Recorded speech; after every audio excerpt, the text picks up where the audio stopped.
Hey guys, and welcome back to Anna Monday. Hi, Garrett. Oh no, it's an Andalite bandit is upon us. Look Hey at this guys, baby. Possum, Blue Scala, Lemon Duck. So good to see you guys. How is everyone today? Absolutely, Ducky. I am here for you while you're on rest duty. We It's love you. fine. We love you, We Ducky. hope you feel better. Eat your soups. Yes, eat your soup, please. Eat your soup, please. Just this tiny bit But for why? for that, so that we're better on the thing.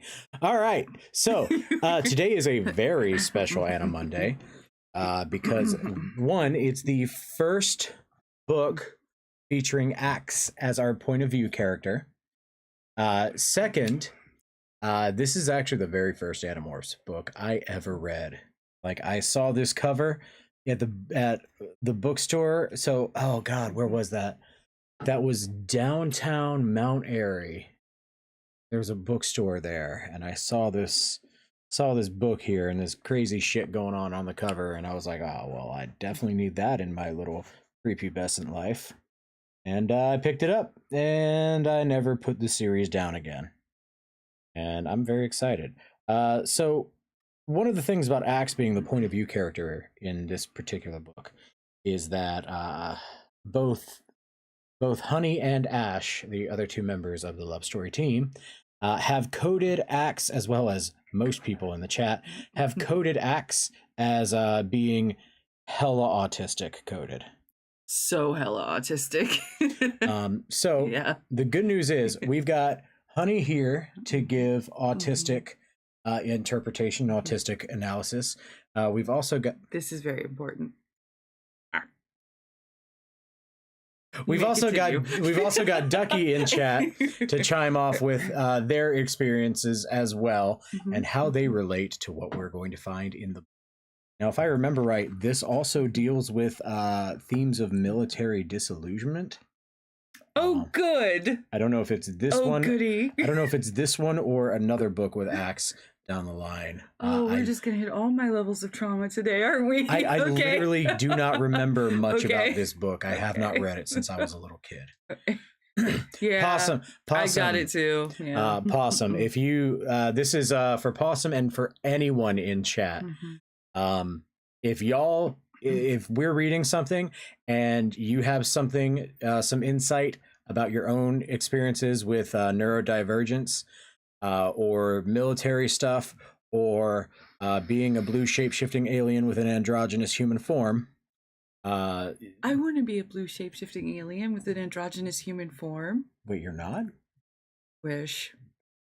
Well, damn, that's what I built this entire relationship on. Oh, I'm so sorry. Damn.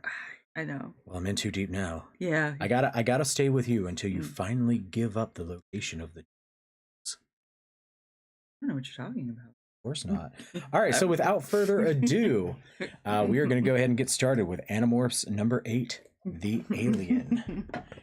And this is an odd number chaptered book. So, hang on. Is there a prologue? Is there a prologue action? There's a prologue. Oh, no. I get to do the prologue. Okay. Okay. All right. Animorphs number 8, prologue. Before Earth. Prepare for return to normal space, Captain Nefier said in ThoughtSpeak. I was on the bridge of our dome ship. It was an amazing moment. I had never been out on the bridge before. I'd always been stuck in my quarters or up in the dome. It was an honor to be on the battle bridge with the Fool Warriors, the princes, and the captain himself. It was because I was Elfangor's little brother. An Arsith like me, a warrior cadet, wouldn't have been on the bridge otherwise. Especially not an Arith, yeah. Especially not an Arith who had once run into Captain Nefier so hard, he'd fallen over. Okay, that's hilarious. I love Axe already. And ended up bruising one of his eye stalks. It was an accident, but still, it is just not a good idea for lowly cadets to go plowing into great heroes. But everyone loved Elfangor, so they had to tolerate me. That's the story of my life. If I live another 200 years, I'll probably still be known as Elfangor's little brother. We came out of Z-space, or zero space, a realm of white emptiness, back into normal space. Through the monitors, I saw nothing but blackness dotted with stars, and there, just ahead of us, no more than 500,000 miles away, was a small, mostly blue planet. Is that Earth? I asked Alfang. I didn't realize there was so much water. Can you get old Hoof and Tail to let me go down to the planet with you? Wow. Okay. Aximile, shut up, Alfangor said quickly. He looked slightly sick and cast a dubious glance at Captain Nerefir. I guess I had been thought-speaking a little loudly. Alfangor was worried that War Prince Nerefir might have overheard, but I was sure I hadn't been that loud. I mean, I really didn't think that— Old Hoof and Tail, eh? Captain Nerefir said. Is that what they call me? Elfangor shot me a poisonous look. I'm sure the Arist didn't mean any disrespect, Captain. I think my brother would have liked to throw me out of the nearest airlock right at that moment. Slowly, Nerefir turned his two main eyes towards me. He was a frightening old Andalite, a great warrior, a great hero, Elfangor's idol. Ah, it's the ruffian, wild brat who knocked me over. He nodded. Old Hoof and Tail, is it? Well, kind of like the name. He slowly winked one eye at Elfangor. I suppose we'll have to let the ruffian live. Suddenly, Yerks! We have a Yerk mothership in orbit over the planet! The warrior at the sensor station cried. They're launching fighters! I count 12 Yerk bug fighters, another warrior cried. They're on an intercept course. They'll be in firing range in 12 Earth minutes. Captain Nerefir turned his face and main eyes towards my brother, while his stalk eyes kept watch on the monitors. The humor was gone from his face. Prince Elfangor, it is time. Launch all fighters.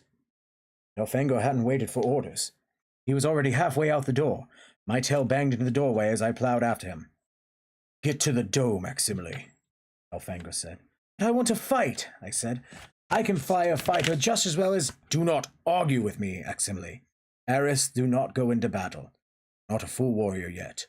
Go to the dome. You'll be safer there. I don't want to be safe, I said.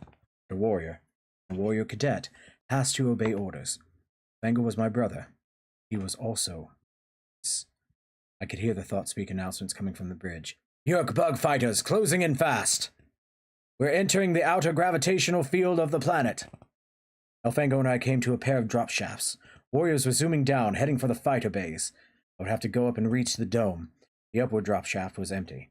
It made me angry. Everyone was fighting but me. When it was all over, Elfangor would be even more of a big hero, and I would still be the little brother. Child. Elfangor hesitated for just a moment before rushing on. He arched his tail forward. I reached forward with my own tail, arcing it up over my back. We touched tail blades.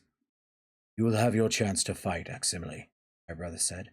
Very soon your fighter will fly side by side with mine. Not in this battle. Yes, my prince, I said, sounding very stiff and full. But as he turned to enter the drop shaft, I couldn't help let him go, thinking I was mad at him. I said, Hey, Elfangor, go burn some slugs. That's the plan, little brother, he said with a laugh. That's the plan. It was the last I ever saw of him. He disappeared down the drop shaft. I went upward towards the great dome. The dome was in the heart of our ship. It was vast, round, open plain of grass and trees and running water from our home planet, all covered by a transparent dome. I was alone there, the only non-warrior on the great ship, the only one without a battle to fight. I could see the blue planet above me, hanging in a black sky. It had a moon, just a dead ball of dust, but the planet looked alive. I could see white clouds swirling, its yellow sun's light sparkled off various oceans. This planet was known to be inhabited by a reasonably intelligent species. We had learned a little about them in school. My main eyes were drawn to the brilliant flares of the exhaust engines as our fighters laced towards the onrushing Yerks. I was far from the battle bridge now, beyond the range of their thought-speak. I heard nothing in my head, and my ears heard only the sound of the gentle artificial breeze ruffling the leaves of the trees. I stood on blue-green grass and watched tiny pinpoints of light as the battle was joined in orbit far above the blue. And then I felt it. A tremor that rolled through my mind, a wave of coldness, premonition, like waking from a nightmare. Turned my stalk eyes away from the battle and towards the dead moon of the blue planet. There I saw it, a black shape against the gray-white light of the moon. A shape like a twisted battle axe. Blade ship, I whispered. A Visser's blade ship. Our fighters were all away. Our dome ship had massive weapons, but the blade ship was fast and maneuverable. Too fast. The warriors of the battle bridge had no choice. They had to separate the dome in order to be able to fight. I felt a grinding, crunching sensation as the dome was released to drift free of the main line of the ship. Then, utter silence as the dome flew. Slowly, the rest of my ship rotated into sight. Without the dome, it looked like a long stick, with a huge bulge of engines on the far end and the smaller bulge of the battle bridge in the middle. They were trying to turn to meet the blade ship. Too slow. The blade ship fired. No! Draken beams, bright as the sun, lanced through space. The ship fired again. Again. An explosion of light. A silent explosion like a small sun going nova. The ship, my ship, blew up into its separate atoms. One huge flash of light. 100 Andalite warriors died. Woof! Shockwave hit the dome. It was translated into sound. Grass beneath my hooves slammed up at me. A terrible rattling, shaking, heaving. Ah! My knees buckled and I fell to the grass. Everything was spinning, wildly, out of control. I could feel the artificial gravity weaken. The stabilizers had failed. The dome was falling out of orbit. The dome slid down the gravity well, down towards the blue planet. Red-hot glowing atmosphere turned the sky above me into fire. Emergency engines kicked on with a loud whoosh. They could only slow the descent, stop it. The dome hurtled at shocking speed down and down and down through the atmosphere towards the sparkling sea. Crush! The dome hit water. Boiling, steaming water rushed over the dome. I was sinking beneath the ocean of the blue planet, powerless, terrified, alone. After an eternity, the dome crunched heavily onto the ocean. Looking up, I could barely see the surface of the water 100 feet or more over the top of it. I climbed shakily to my full hooves, standing on a vast open plain that was piece of my own planet. Blue-green park hidden deep beneath the alien sea. There I waited for weeks. I sent out thought-speak cries to my brother. I knew he would save me, if he still lived. In the end, it was not Elfango who found me. It was 5 creatures from the planet. 5 humans, as they call themselves. They were the ones that told me of Elfango's last minute. He had broken Andalite law and custom by giving humans the power. I was shocked. I tried to hide it. They had witnessed Elfango's death, his cold-blooded murder by the Yeerk overlord, Visser III. Visser III, who had slaughtered my wounded brother. Visser III, the only Yeerk to ever infest and control an Andalite body. Visser III, known to all Andalites as the Abomination, the only Andalite controller. He had killed Elfangor. I had inherited a terrible burden. By Andalite custom, I would be required to avenge my brother's death. Someday, I would have to kill Visser III. That is one hell of a prologue. Yeah, it's really like, good, seriously, right? yeah. Axe is fun to voice act for.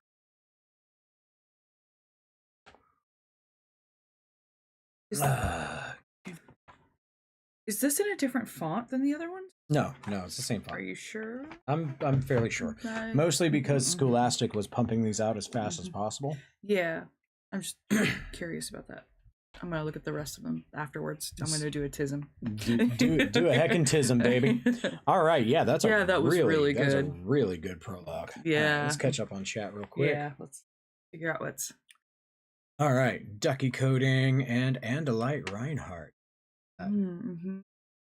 Yeah, you're right. Blue Scala. This prologue is amazing. It was really well written.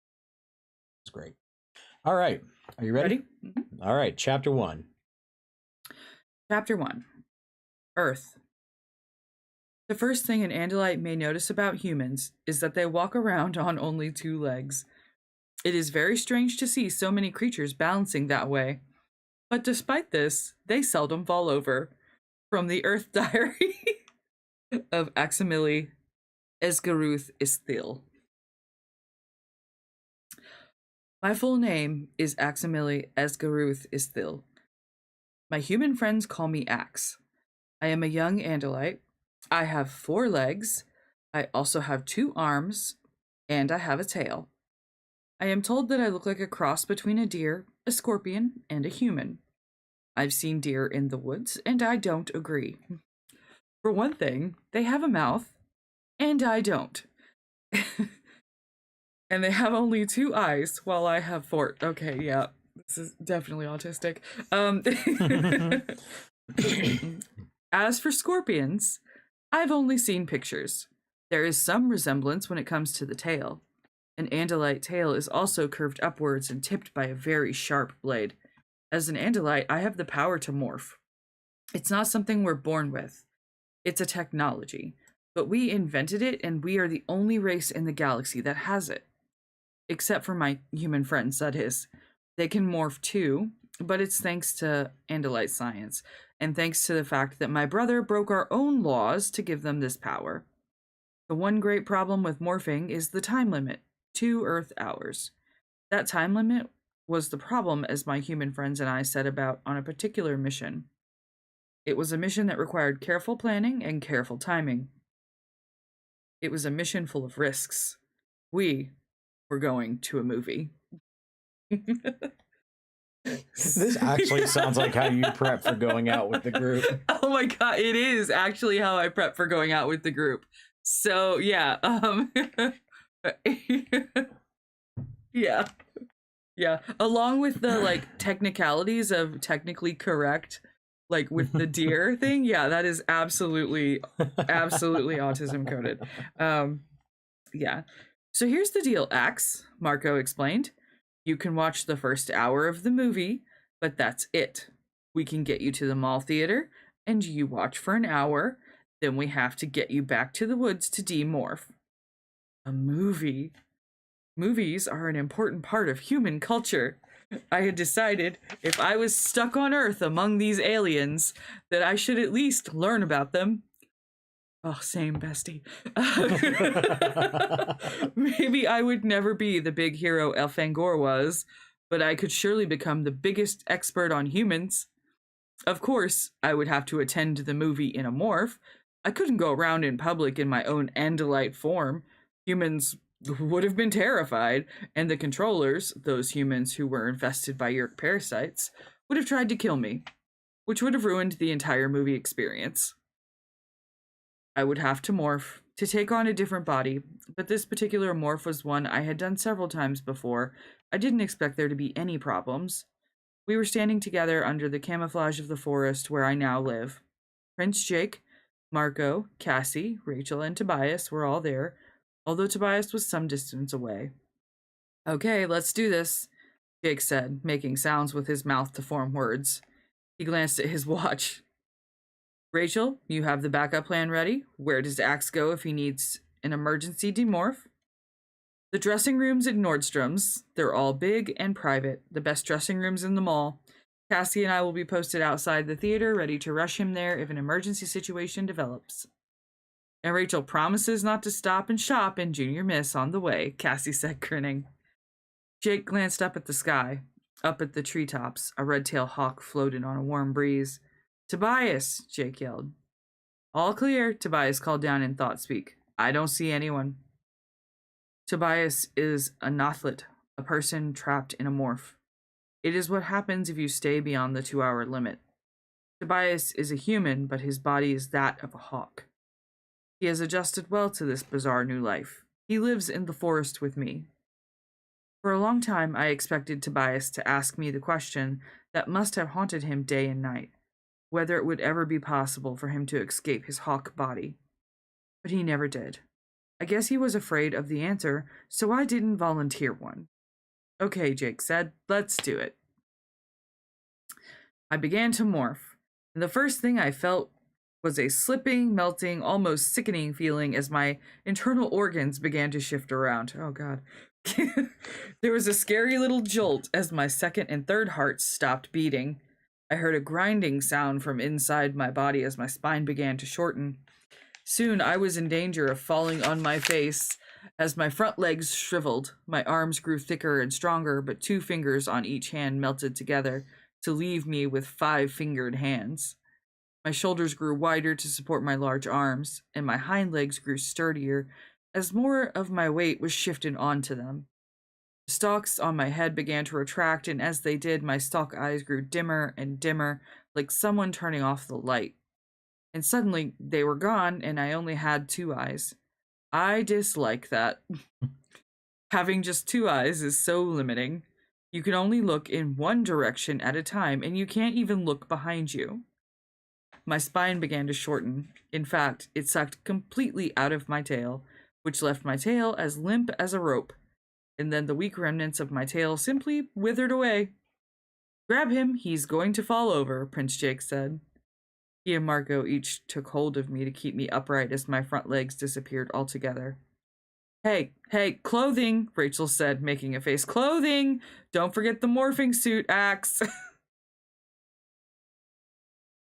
As my body continued to change, my skin-tight morphing suit also appeared. It is a very difficult trick to be able to morph clothing, and all you can manage is something extremely tight. Are you done? Prince Jake asked me. I considered. I was standing precariously on 2 legs. I possessed 2 strong arms, 10 strong fingers, and I was mostly without fur. My eyes were weak and totally unable to see anything except for what was in front of me, and my hearing was good. My mind was functioning normally. And I had a mouth. Yes, I said, using my mouth. Yes, I am in human morph. Ducky says me in the morning. I know, right? I had morphed into a human. The DNA came from samples I had long since acquired from Jake, Cassie, Rachel, and Marco. I would have liked to have Tobias's DNA, but that was not possible since he is a Nothlit. My human friends have some differences, but each has only 2 legs, 2 arms, and 2 eyes. They each have 1 mouth.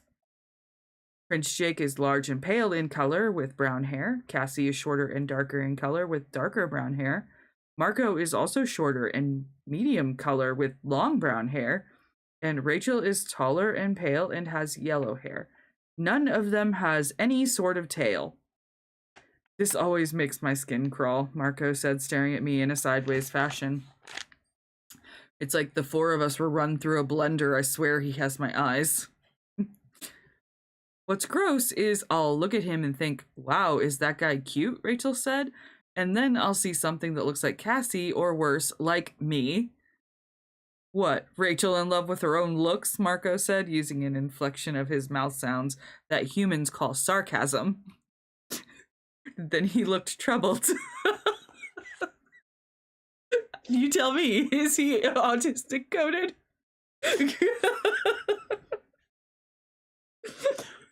Wow. I read this as a kid and then I ended up in this polycule. That is not surprising. Then he looked troubled. I'm still not sure this is a good idea. The controllers could... Prince Jake interrupted. We're not talking about controllers, Yerks, or Visser 3. We are taking a break. We fought one battle after another. We've destroyed the Kandrona. We beat that Velik monster of theirs. And now we are taking some well-deserved vacation time. Little pause. The Velik monster comes from the Megamorphs book that technically came before this one. Okay. But we still haven't figured out how we're doing. Yeah. Or the Chronicles books. Those are probably going to be marathon streams on a weekend sometime. Yeah, they're going to have to be because they're like really long. Yeah, they're pretty big. I know the Andalite Chronicles split into streams. Yeah. Ready? Yeah. Okay. Unpause. Unpause. Yeah. And now we are taking some well-deserved vacation time. Axe wants to learn more about humans, so that's what we're doing. I was never exactly a great student, but I could imagine how my fellow Andalites would act when they finally rescued me. They'd ask, "So, Aximili, what did you learn about Earth?" And I'd have to say, not much. The trick would be to learn about the humans without letting them learn too much about Andalites. There were things I could never tell the humans, things that might make them turn against me. We should hit the Yeerks again while they're weak, Rachel growled. We know the Yeerks won't get a new ground-based Kandrona for another week, and they must still be starving for lack of the Kandrona rays. We should hit them. Yeerks are a race of parasitic slugs. They live inside the brains of other species. They completely dominate the host body, making it a controller. There are Hork-Bajir controllers, taxon controllers,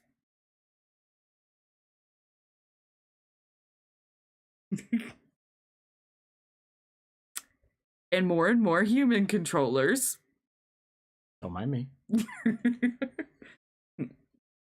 Any human you know might be a controller.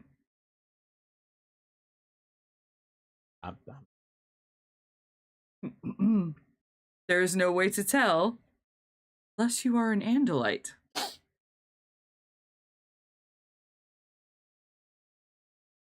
I need extraction immediately.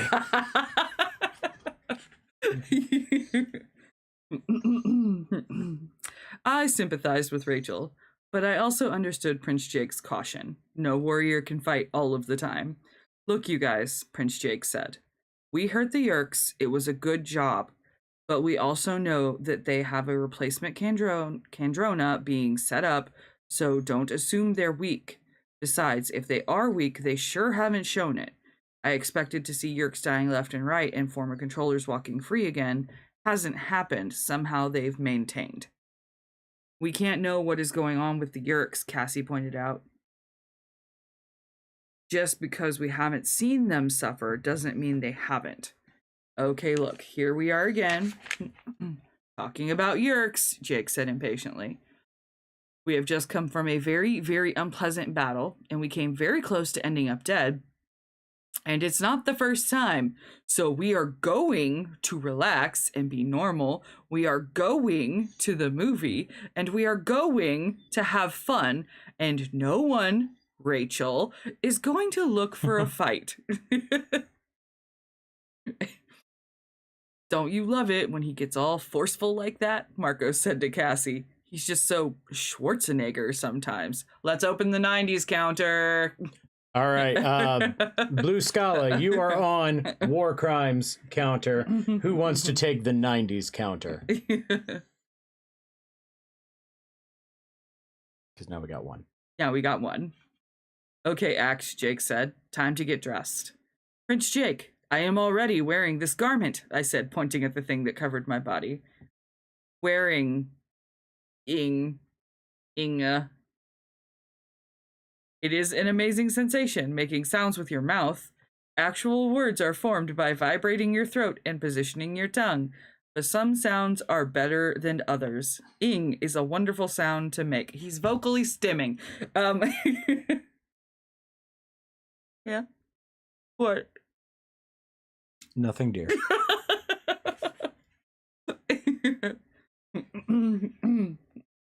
Ing. Don't call me Prince, Prince Jake said. Axe, you're dressed like an escapee from the Ice Capades, Marco said. Oh, there's two.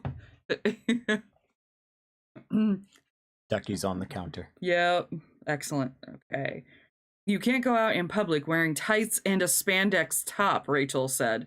It's a major fashion don't here. She handed me a bag. In the bag were items of clothing. It took several minutes for me to dress successfully. There is a lot to remember, and every bit of clothing can only go on one way.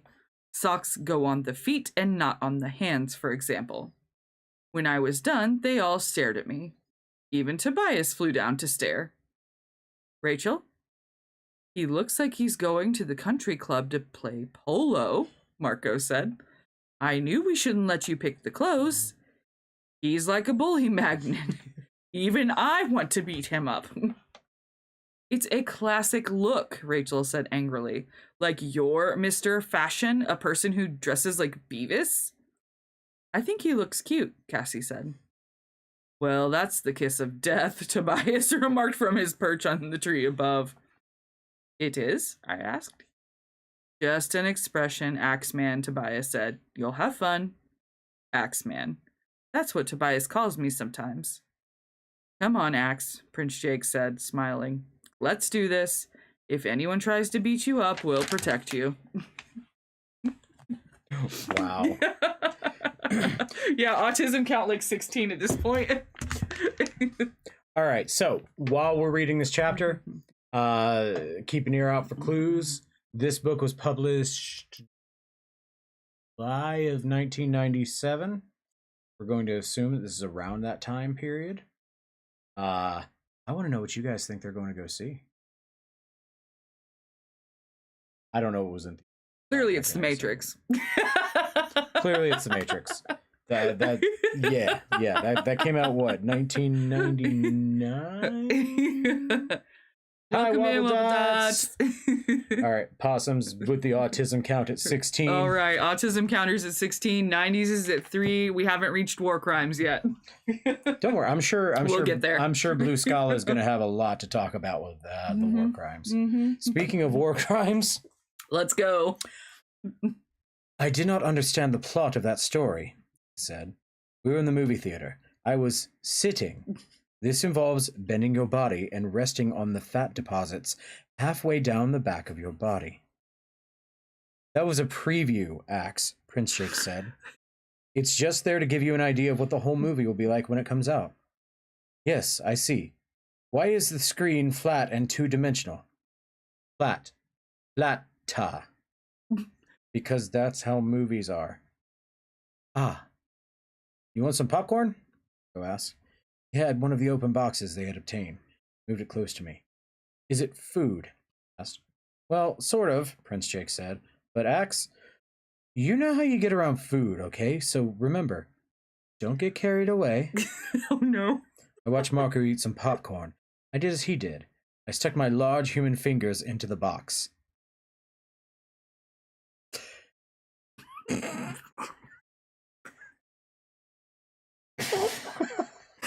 need you to read that again.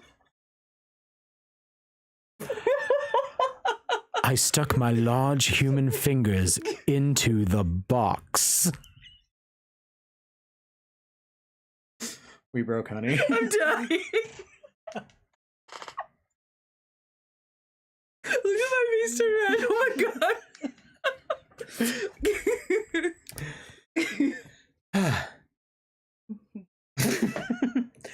I stuck my large human fingers into the box, in and again and again. I removed a handful of the food, stuck it in my mouth. Chewed. The texture was rough and strange. And the flavor, it reminded me of a food called pizza. But there was just a hint of cigarette butts, which I also enjoy. Although Prince Jake had told me never to eat cigarette butts again. They are bad for you. Took another handful of the popcorn. I chewed it. Another handful. This is excellent, I cried. Tastes like it's about a week old, Margot said. What are these flavors? What are they called? I don't know. Salt? Grease? Salt, I said, savoring the very sound of the word. Salt and grease. Oh, grease. Hey, hold it down, someone behind me said. The movie's starting. Right? Salt. Salta. Grease. Grease. Grease. Grease. Axe, don't talk so loudly, okay? Prince Jake suggested. Here, just take the box, Mark said. He handed me the box of popcorn. I quickly ate the rest of it. Not the box, Marco wailed. You don't eat the box. It tasted of salt and grease, I pointed out. Oh, no. Oh, man, is it time to leave yet? Marco asked Prince Jake. Tell me it's time to leave. The movie began. It involved humans and non-humans in uniforms. Seems like there was some sort of spacecraft. What type of ship is that? I asked. Looks like a Hodgebron fighter. That's the Enterprise, Prince Jake said. It's not real, it's just made up. Yes, I know, I said. I do know what a real interstellar spacecraft looks like. Bitch. I like it. He's like, oh, and Margot and Prince Jake looked at each other. Both smiled. I quickly became bored by the plot of the movie. For one thing, there was one character who was clearly an Ongrakic female. But in the movie, the creature was called a Klingon? It made no sense. However, by accident, I made a tremendous discovery. There was more popcorn. It was in boxes on the floor. I hadn't seen it in the darkness. There was half-full box of popcorn right by my feet. I quickly ate the new popcorn. Then I found something else beside it on the floor. It was a smaller box. Inside there were 3 small, brown globules. I ate the brown globules. Star Trek does count as a 90s reference. At that moment, it was as if the entire planet had stopped spinning. The taste, oh, it was beyond description. Those brown globules were like nothing I had ever experienced. I felt my life had changed. I felt myself lifted out of the world of everyday senses to some new level. I wanted more. I dropped to my knees and began to search. I crawled along the floor looking for more. It was easier crawling than walking. At least when I crawled, I had 4 legs. Also, the humans had coated the floor with sticky substances, which made it easier not to slip. I found no more boxes of globules. However, there was a small, twisted plastic envelope. Within that twisted plastic envelope, I discovered a chunk that smelled very similar to the globules. I stuck it in my mouth. Yes, it was the same flavor, the same miraculous, heavenly flavor, and yet there were differences, too. It was crunchier, and there were other flavors. The floor of the movie theater was filled with precious items. I crawled on. I had to squeeze past several seated humans who made loud noises as I passed. Hey, jerk, what are you doing? Get away from me, you freak! I could not be distracted. I wanted more of the amazing brown food.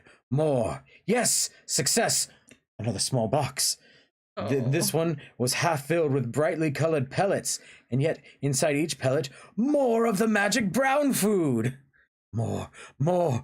I wanted more. There, a younger human was holding an entire box of the brown globules. No. But I could not just take them. Must have permission first. I looked up from the floor at the human. Please give me your brown globules, I asked. Globules! Yules! Mommy! What do you think you're doing? Another human cried. Mommy, he's trying to take my candy. I heard a more familiar voice. It was Marco. Where is he? Jake, where's Axe? I merely wish to enjoy the brown globules, I explained to the screaming child. Suddenly I felt Prince Jake and Marco grabbing my arms. They lifted me off the floor and dragged me away. Globules! I cried. I snatched the box the small human was holding. Globules!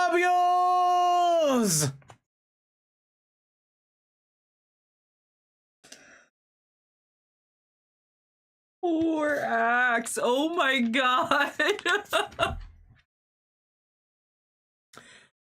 Wow. I am horrified for this poor little creature. Globules. Chocolate. No. Chocolate. You know what? I want one of my globules. You can have one of your. It's in here. It's in here. It's in here. You can have a globule. So I have a weakness, much like Axe, for the globules, but they're the fancy globules. And I got myself some fancy globules as a treat, and I'm going to eat a fancy globule. And how did he get away from them at the theater? Like, they were captivated by Star Trek, obviously. Yeah, but you're going to notice if someone sinks to the floor and starts crawling on it.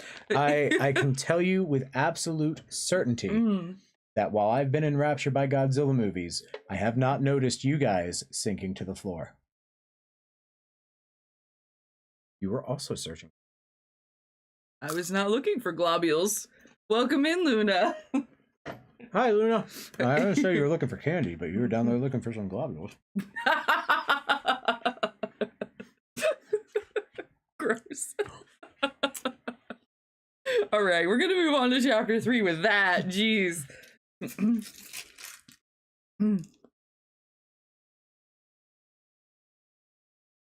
Oh, Halloween candies. Yes, yes, possum. Eat them, they're delicious. Enjoy the globules. I think they're neither. I think they're probably milk duds. Okay, so I think one of them was definitely M&M's. Yeah. That was the multicolored one with magic brown food inside. Yeah. Other flavors, I don't know. Yeah, probably milk duds. Probably milk duds. Ooh, snow caps is a very niche. Mm-hmm.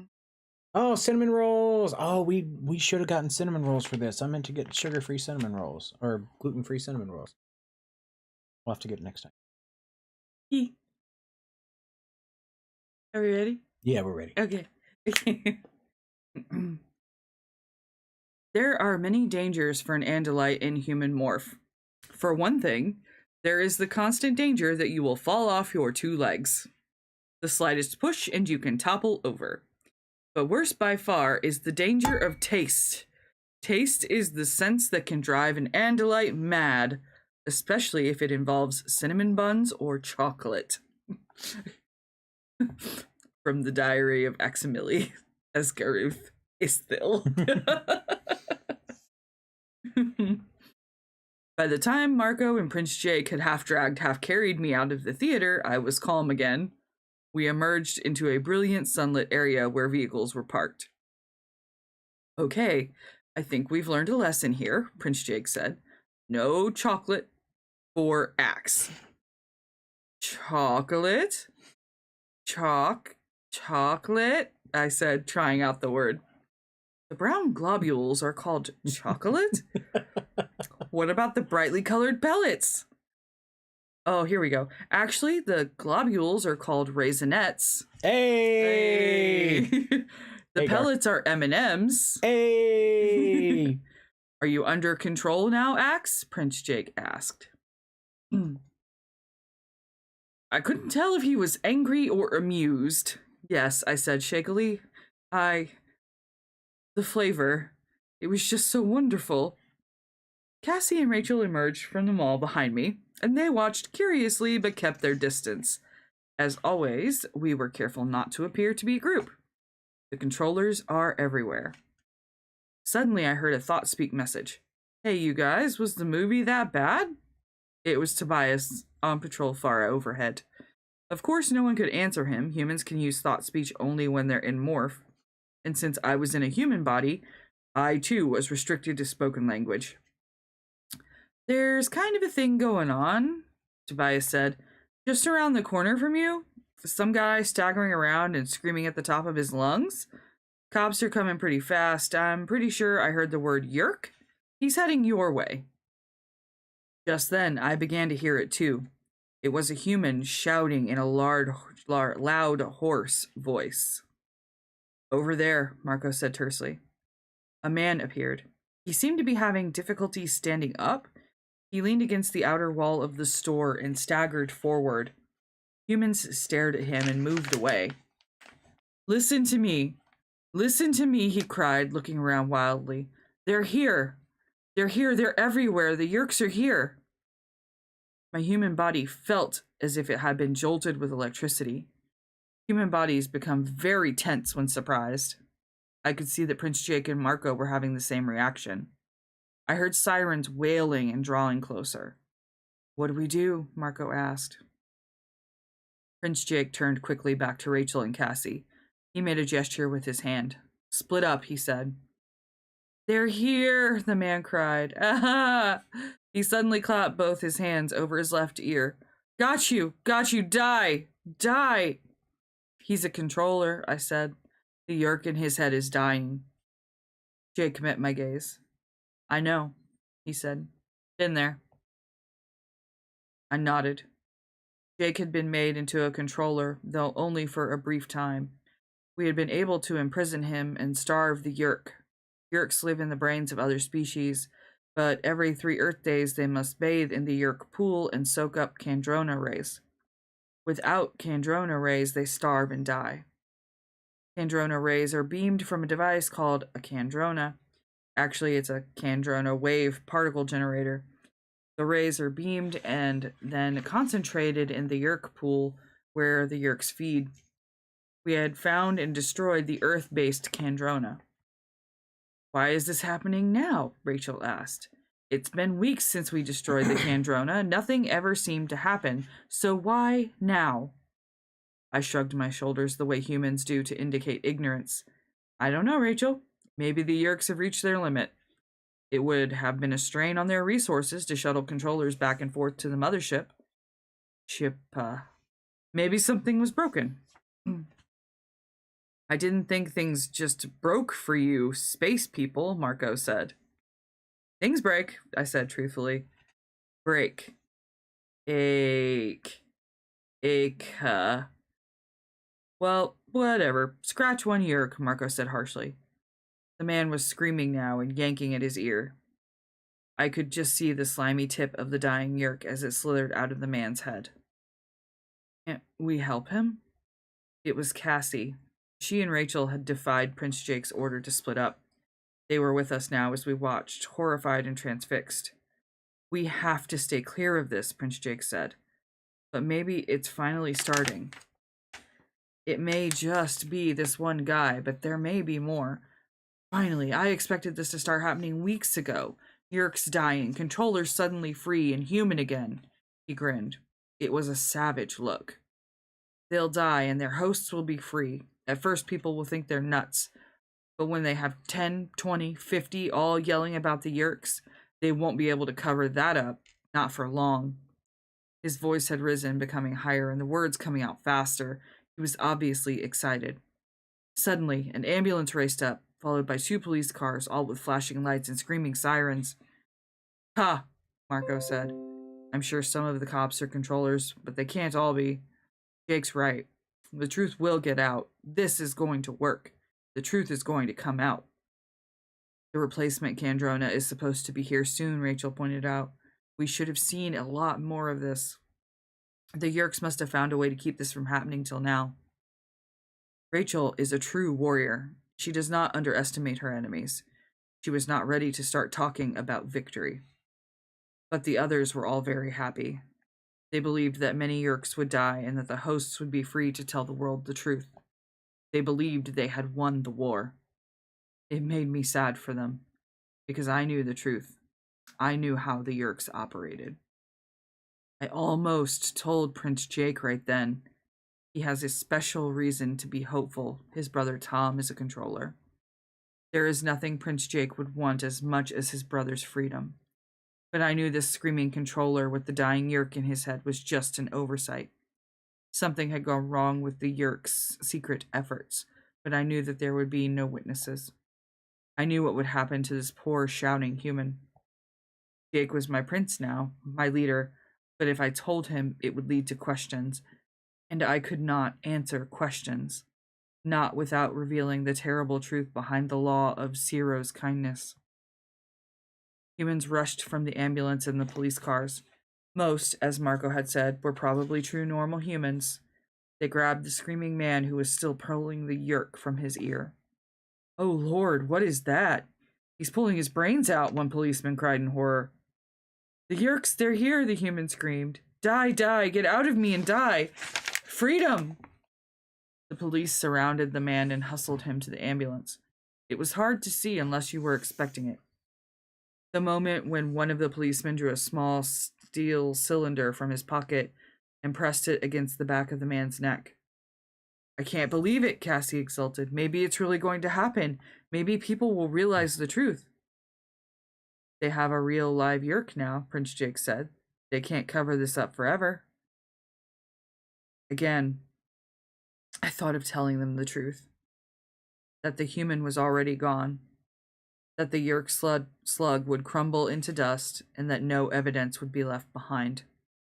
But even though these humans were my friends, even though we fought side by side, there were secrets I could not tell them.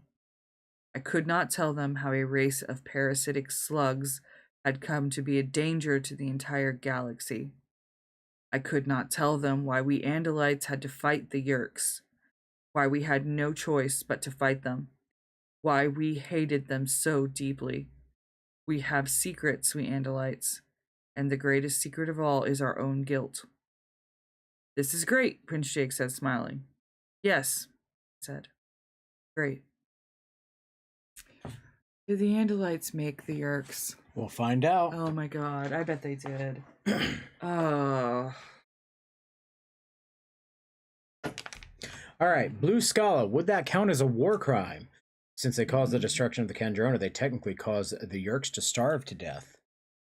Gut feeling, yes. Gut feeling going after It's a war crime. an enemy It'd be a war combatant's crime, food yeah. source is, I think, outlawed by convention. But somebody please fact check me on that. In fact, Blue Scala, fact check me on that. You are our war crimes expert. All right. See what happens next. As the sun rose above the horizon the next morning, I stood by the small stream where I drink each day. Rough grasses, mixed with fallen leaves and pine needles, ran right down to the water. The sun was just barely visible through a gap in the forest trees. From the water that gave birth to us, I said, and right forehoof it was the beginning of my morning ritual. From the grass that feeds us, I said, and moved back to crush small tuft of grass beneath the same hoof. For the freedom that unites us, I spread my arms wide. We rise to the stars. Looked with all four of my eyes at the rising sun. I sighed. This was really pretty pointless. I had never been a big believer in all the rituals. I mean, if you're going to be a warrior, you have to do it, and any heiress who gets caught rushing through the ritual is verbally reprimanded. But still, I was about 1 billion Earth miles from my homeworld. It was hard to see why I should still be acting like a good little warrior cadet. I was all alone among aliens. Who cared if I performed the rituals? I bowed low. Freedom is my only cause, duty to the people my guide, obedience to my prince my only glory. I hesitated. Bias had landed in the tree above. The destruction of my enemies, my most solemn vow. I straightened up again, then assumed the fighting stance. I, Aximili Esgaroth Isthil, Andalite warrior cadet, offer my life. That I drew my tail blade forward and pressed it against my own throat. Then I relaxed my tail. This is part of the ritual that called for contemplation. You were supposed to think about all the parts of the ritual and ask yourself if you were living up to all of it. The destruction of my enemies, my most solemn vow.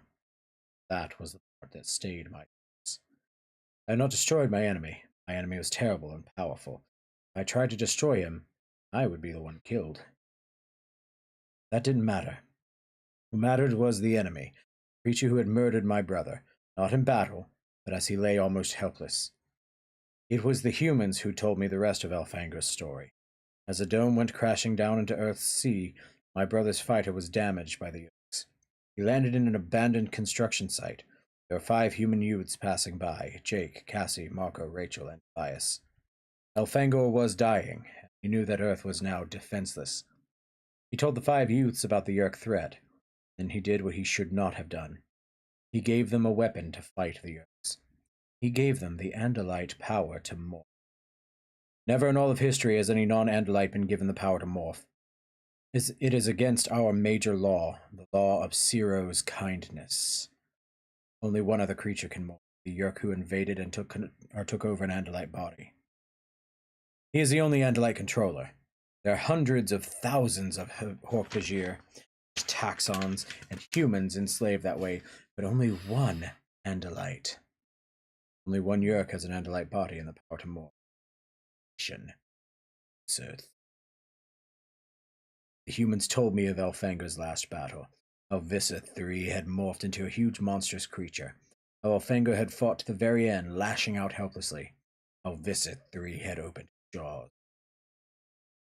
Humans did not know it, but if Elfanger had lived, he would have been in huge trouble. He would have been demoted at the very least. He would no longer have been a prince, as the great hero would have. He would no longer have been a prince. Elfanger as the great hero would have been finished. The destruction of my enemies, my most solemn vow. I had faced Visith III more than once. He was still living. I had no excuse except that I was still an heiress. If I was a full warrior, it would have been total dishonor for me. Elfanger would have had the courage. If it had been me killed by Visith III, Elfanger would have gone right after him. But I guess I'm not Elfanger. Hey, Axeman, what's up?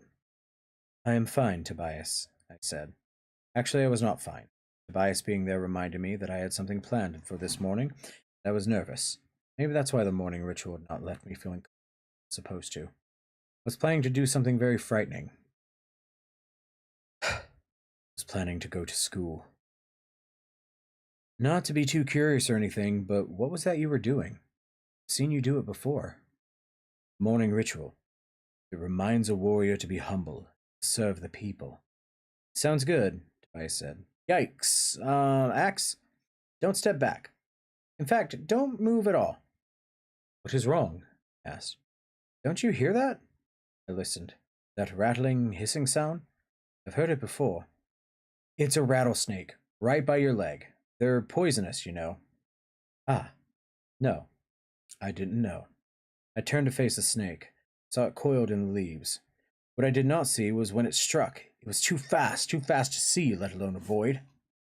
Luckily, the fangs hit my hoof. I whipped my tail forward and pressed the snake against the ground, holding it immobile. It squirmed and made the rattling sound with his tail. Better get rid of it, Bias advised. But I had a different idea. I focused on the snake, began to acquire it, absorbing the snake's DNA into my own system. You want to be able to morph a rattlesnake? Tobias asked, sounding dubious. It is very fast, I said. But I have fewer earth morphs than the others. It may be useful someday. The snake had gone limp, the way animals always do when you acquire them. When I was done and the snake's DNA was within me, I used my tail to flip it away into some bushes. So, Tobias asked, you're still going ahead with your get-to-know-the-humans plan? Yes. I may be on this planet for a long time. I should be using this time to learn about humans, even though I think I may have behaved badly at the move. You think, Axe? God. Tobias laughed. He laughed for quite a while. Yeah, I heard about that. You just need to stay away from chocolate. I am not prepared for taste. The experience is very powerful. Perhaps I should not morph into a human anymore. Don't sweat it, Tobias said. But speaking of taste, you realize there's this big mystery about you. Big mystery? Yeah, no one wants to ask because they think maybe it's rude, but everyone wants to know how you eat with no mouth. How I eat? Well, I have hooves, don't I? Okay, Tobias said. I'll mind my own business then. We started moving through the woods, and I ran at a good speed. I enjoyed leaping fallen logs and dodging through the dense patches of thorny bushes. I was getting to know this forest well. As I ran and leaped, Tobias flew overhead. At times he would rise through the canopy of trees and disappear from my sight. Other times he would flip from tree to tree, silent, swift. In school, during xenobiology, we had a section on humans, I told Tobias. It mostly involved human television programs, news shows, entertainment, and music. Music? You mean like MTV?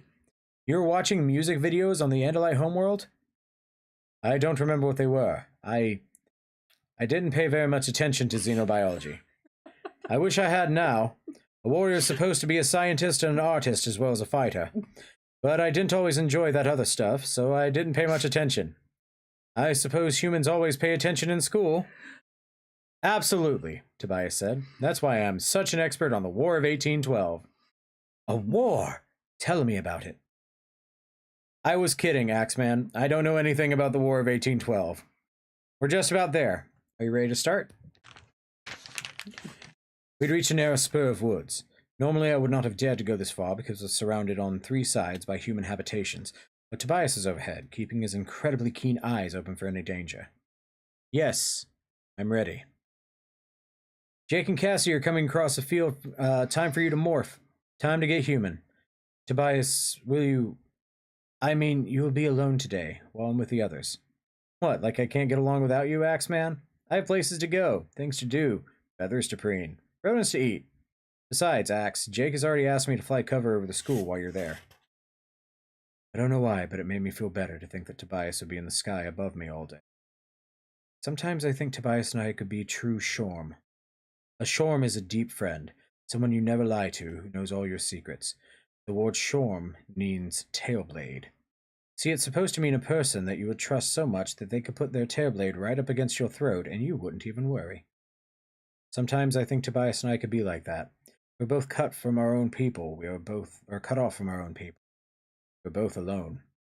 But if we were friends, I would have no secrets from Tobias. Though he was in hawk form, he was still human. I am an Andalite. No matter how much I sometimes wished for a real friend, there had to be a wall between my people and between me. Getting too close to any alien species is a mistake. We are taught that. We may protect them, defend them, care for them. They can never be. Welcome in, Bella. Welcome in, Bella. You've got some stuff to catch up on. Music videos on MTV. All right, hang on. I want to get caught up on chat real quick. Yep. Okay, let's see.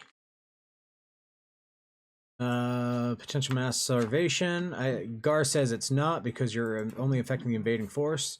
Those aren't civilians. It's disrupting the supply chain. I don't think war crimes even count with a hostile invading alien force. No active body. I suppose any Yeerks would have to take a host, be enemy combatants. If any Yeerk who...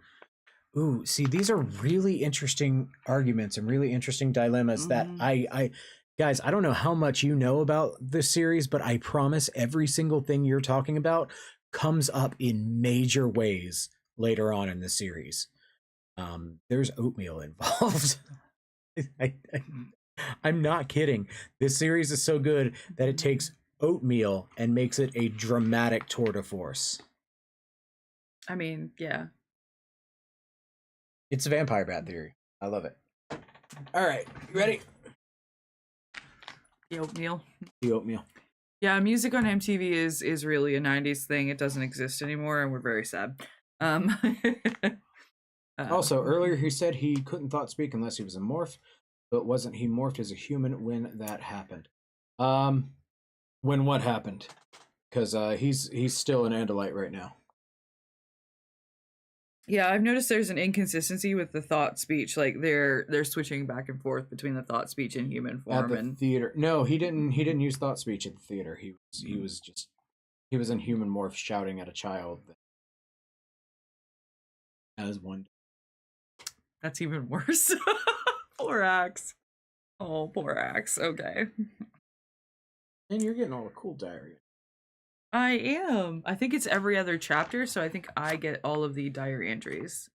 No, I don't think he was doing thought speech in the parking lot. Was he doing thought speech in the parking lot? I don't think so. Yeah, I don't remember. It's fine. I need a new gaming chair that lets me sit bisexually. Same though, bestie. Chapter next. Yes. Chapter 5. I have morphed some Andalite animals, and I have morphed many strange earth animals, but the animal I morphed the most is the human animal. They are weak, slow, half-blind, and unstable, but no Andalite should laugh at them. Humans rule their planet, and as the human Rachel once said, Earth is a tough neighborhood. I'm dying at this. From the Earth Diary of Aximili as Garuth Isthiel. Yeah, hello. Name is Aximili as Garuth Isthiel. I am come from Andalite homeworld. You have Yerk? We do not like you. I like your... No, Prince Jack. They do not wish this Yerk. До свидания. Do you know what the Russian word for Yerk is? Dead? Yerk.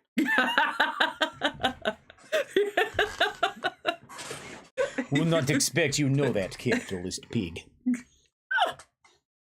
How dare you? My apologies, capitalist cow. I'm not a capitalist. Thanks, though. Thanks. I'm actually really insulted. Thank you. Yeah. I didn't mean to hurt your feelings. I'm sorry.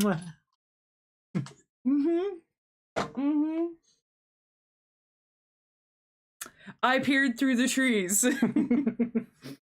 I could see a wide grassy field. On the far side of the field were several long, squat buildings. There were large yellow vehicles parked in front. Hundreds of young humans milled around outside the building. Prince Jake and Cassie had drawn close. Hey, Axe, Prince Jake said. How's it going? Very well, Prince Jake, I answered. You're not going to call me Prince Jake today, are you? When I am in human morph, I will behave as a normal human, I assured him. Axe, you're gonna try. Well, better go ahead and morph, Cassie suggested.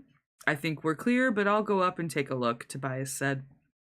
He flapped his wings and rose slowly into the sky. I concentrated on my human morph and began to make the change. Still clear, I heard Tobias call down from above. There are some kids about 200 feet away, but they can't see you. I morphed as quickly as I could, while being careful not to fall over as my third and fourth legs disappeared. At last, I stood on just 2 legs. It's both frightening and exciting, I mean. There you are, tottering back and forth with nothing to hold you up.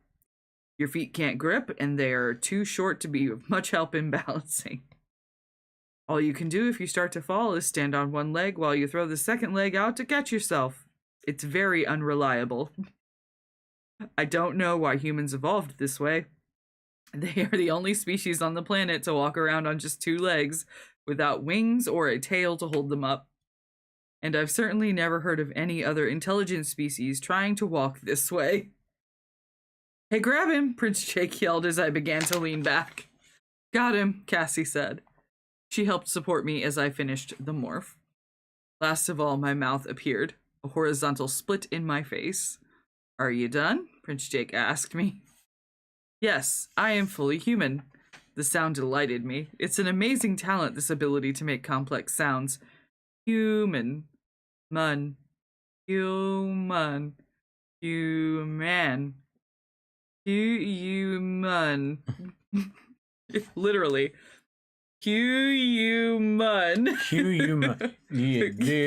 Duh, they don't call it human. Thanks. Yes, human feet are very impractical.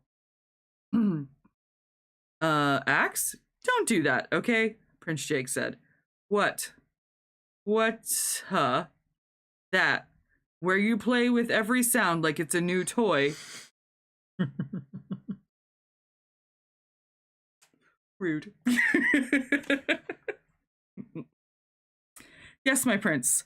Not a toy. Toy. Sorry. This should be interesting, Cassie said, looking at Prince Jake. Tobias came swooping low and rested on a tree branch. It's kind of sweet, he said. Axe's first day of school. His only day of school, Prince Jake said quickly. This is just so he can learn how to be a more believable human. One time. Prince Jake held up a single finger, indicating the number 1. Yes, that is 1, I agree. Now let's go to school. I am looking forward to it. To it. To it.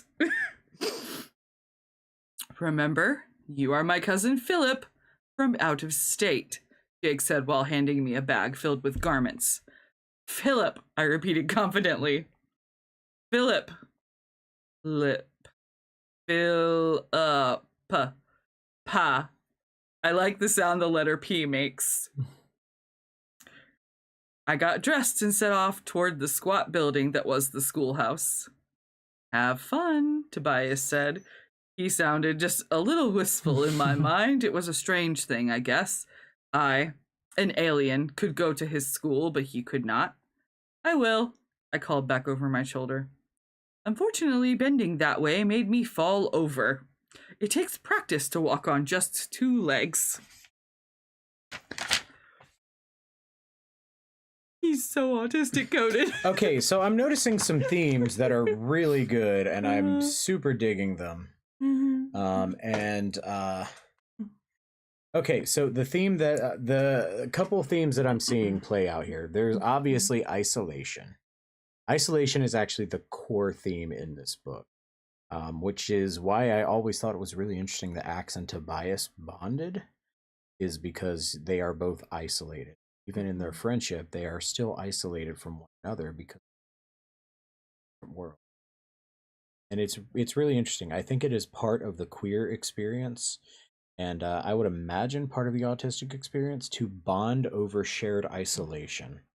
Yeah. Um, like everything is isolating to Axe. Everything from how he experiences food and words and clothing is completely different than everyone around him, which further isolates and alienates. Yeah. And as being as late diagnosed as I was, right? Like I wasn't diagnosed until I was 39. So it's more of a fact of like you oh god, you kind of see you, you see how I don't know what I'm reaching for right there. Let that thought cook. Yeah, I'm going to have to let that cook. Cook. Yeah. Cook. Because you don't realize when you're late diagnosed that those are things that were completely like normal. So you're completely isolated in the fact that like you don't understand why someone is reacting to you in the way that they are. So like you could be like, "Yeah, I like doing the thing." And or someone will come to you and be like, "Oh my god, I'm having the worst day ever," and they're trying to tell you about that day. And then you're like, "Oh, here's my story about how I can empathize with you." And then they flip it back around and they're like, "Okay, so why are you making this about you?" Mm-hmm. And it's very difficult to understand why that's wrong. And so even when you're trying to connect with people, it's isolating. You are completely just like cut out. So there is actually something in here that I can speak to a little bit. The love story team. Long time viewers will know. I don't talk about the details a whole lot, but I did used to work in counterintelligence. Something that I am familiar with. Feeling of isolation, of knowing things that you are not supposed to tell people. Yeah, I was not expecting to confront those feelings in this book tonight. But here we are. I genuinely don't I know what Ciro's kindness is. I know like the lore behind that concept. I'm really interested that we're getting to it this early in the series. I didn't think that came up until like the Andalite Chronicles. Fuck it, here we are. Let's go. Yeah, I was not expecting to confront some of those feelings. Yeah, tonight. So sorry. It is isolating. There is an isolation there that they don't really talk about. Oh my fuck. So there's a thing. This has a bookmark inside, Animorphs bookmark inside, except it doesn't. You can actually see where the bookmark was before it was taken out. Mm-hmm. Right here. You see that? And it used to be like I see that, yeah. And there's actually a thing on the back cover about the bookmark, and I'm going to have Honey read this out. This is Axe's review of the bookmark. Axe's review of the bookmark.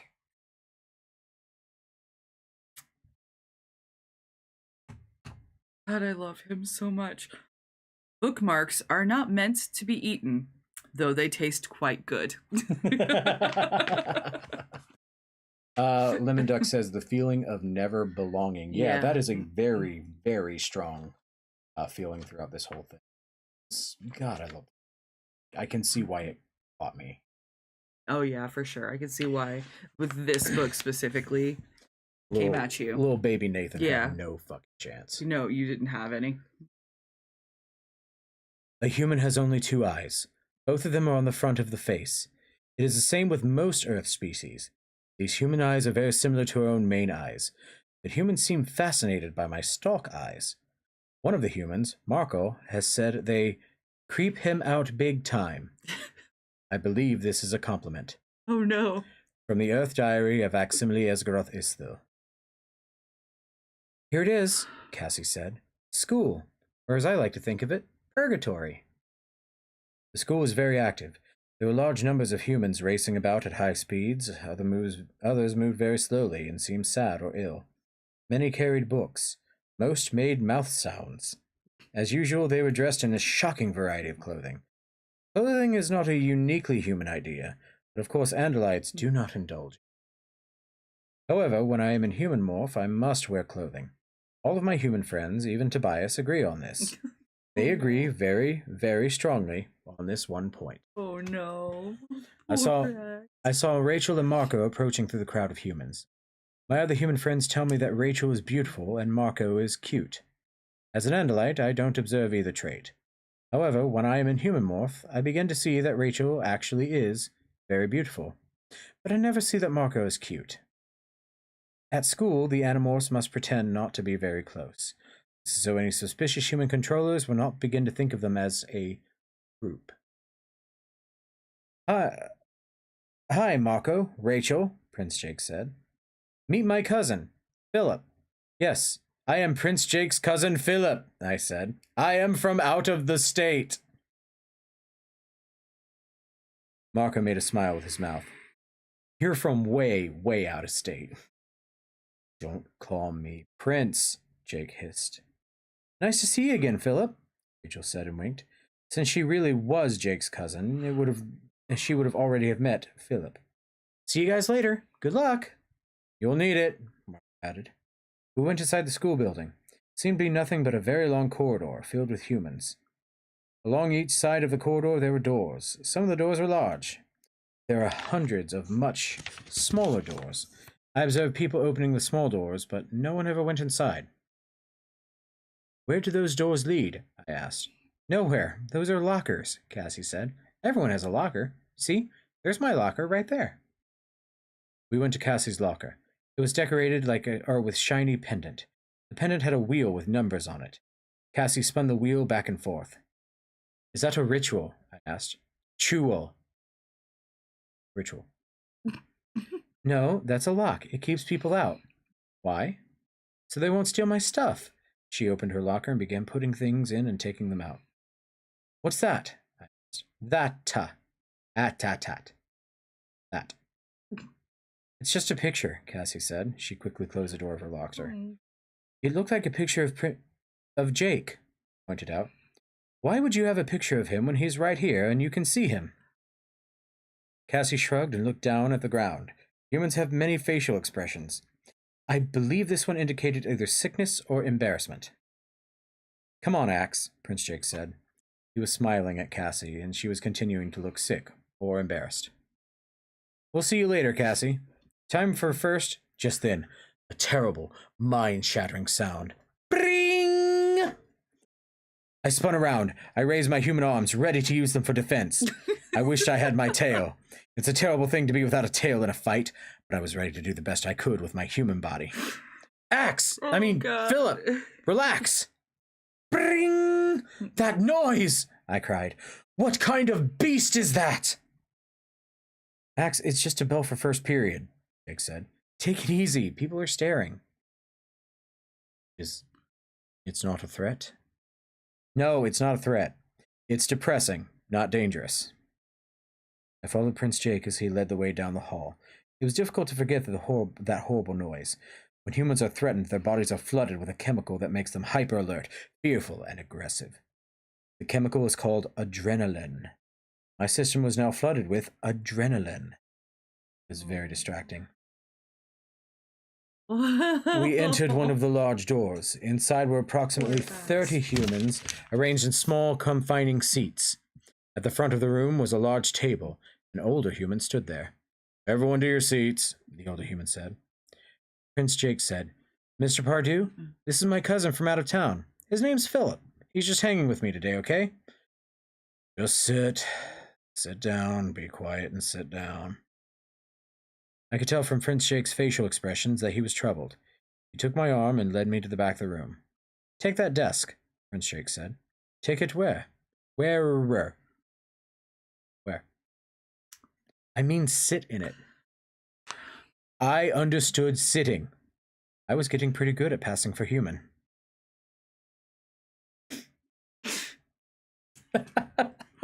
No, you're not. Baby, no, you're not.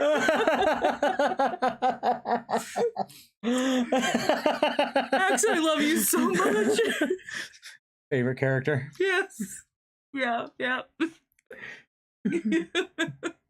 Once, for 2 days, I had to morph Prince Jake and pretend to be him. I was successful in fooling his parents and brother. although I later learned that his parents believed he had become mentally ill. When the real Prince Jake returned, they took him to see a doctor. Sitting in this desk is unpleasant, I said. You got that right, dude, the human I didn't know said. What's going on back there? Quiet down, the teacher demanded. What? Suddenly, he clutched at his head with both hands. Everyone be quiet! Quiet! Now Prince Jake looked very troubled. Mr. Pardue, are you okay? All the other humans stared at the teacher, too. Everyone was quiet. Okay? Mr. Pardue demanded in a loud, angry voice. Am I okay? Am I... Ah! Nope. Without warning, okay. Mr. Pardue pitched forward. He fell on the floor. He clawed at his head with his hands, and he cried, Yerk! Get out of me! He clawed at his head until blood began to flow.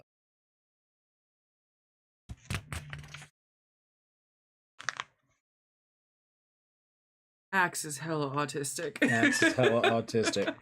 All right, let's see what chat's been up to. Yeah. I remembered what I was trying to reach for. I remember what I was going for. The experience that Axe is describing with like flavors and clothing and with words is something that like a lot of autistic kids go through. So yeah, that's Applegate nailed it. Okay, Applegate nailed it. I think we're gonna like send her a message after this one and be like, hey, we read this on stream and hey, you nailed the autistic experience. Tell us your secrets, K. Applegate. The secret is autism. No, the secret is another book. Oh. It's the next one, actually. Oh. The secret is book 9. Okay. Did you catch up on chat? Yeah, I caught up on chat. Okay. Yeah, it is definitely 90s. I will definitely sign off on that being part of the 90s counter in a pre 9/11 world. Clawing at your head until blood flows seems like a pretty standard school experience. I mean, who amongst us hasn't at one point? I can't say I haven't. Oh.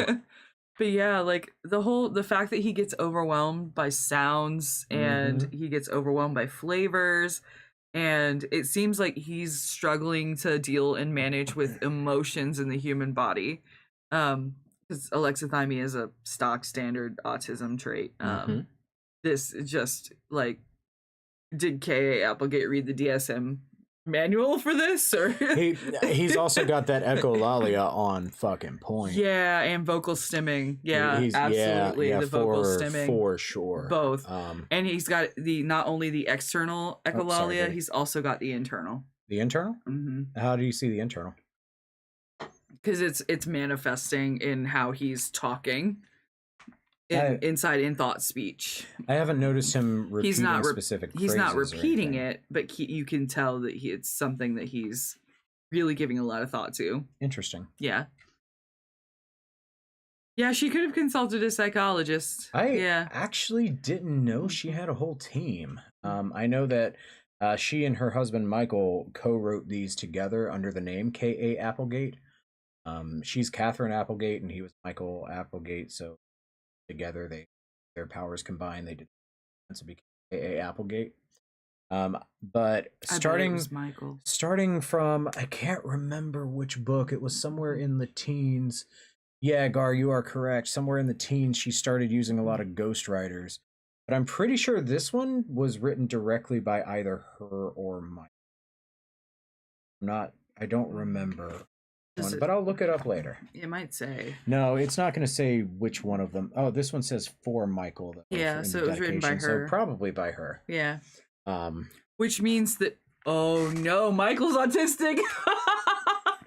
Oh god. I mean, we don't know that, and we're not going to be doing armchair speculation on the writers and their background. We will ask them though. Yeah. We're going on a fact-finding mission. We are gonna go on fact-finding. Hey,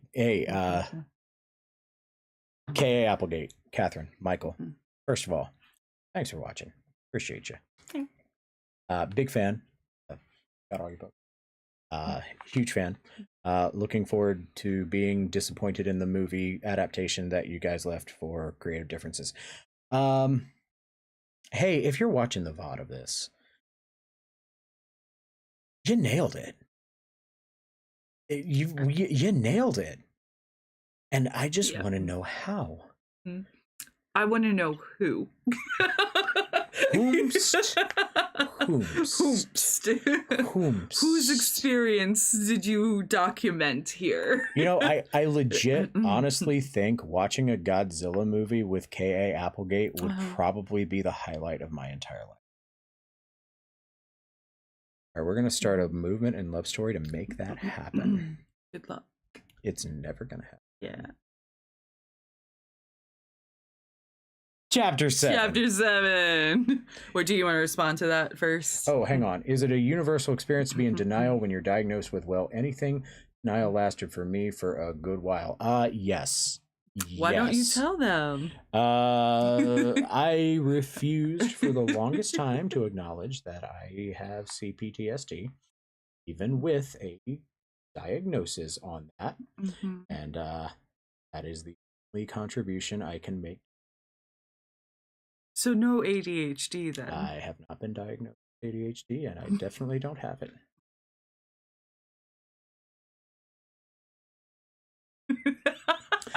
Complex, actually. Yeah, it's complex.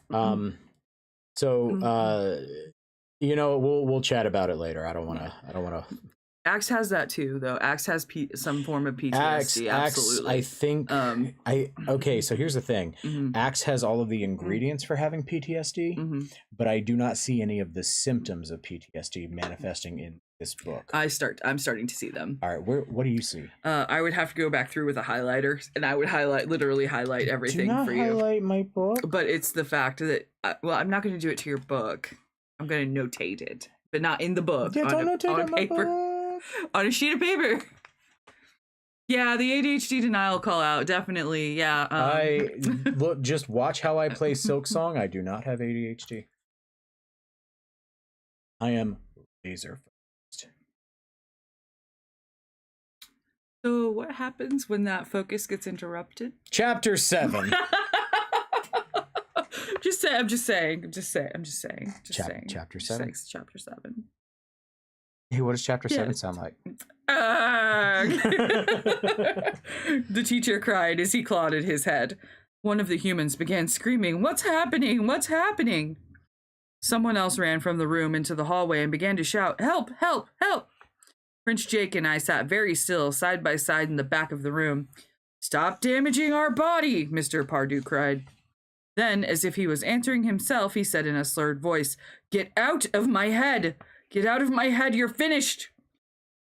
Prince Jake's gaze met my own. We both knew what was happening.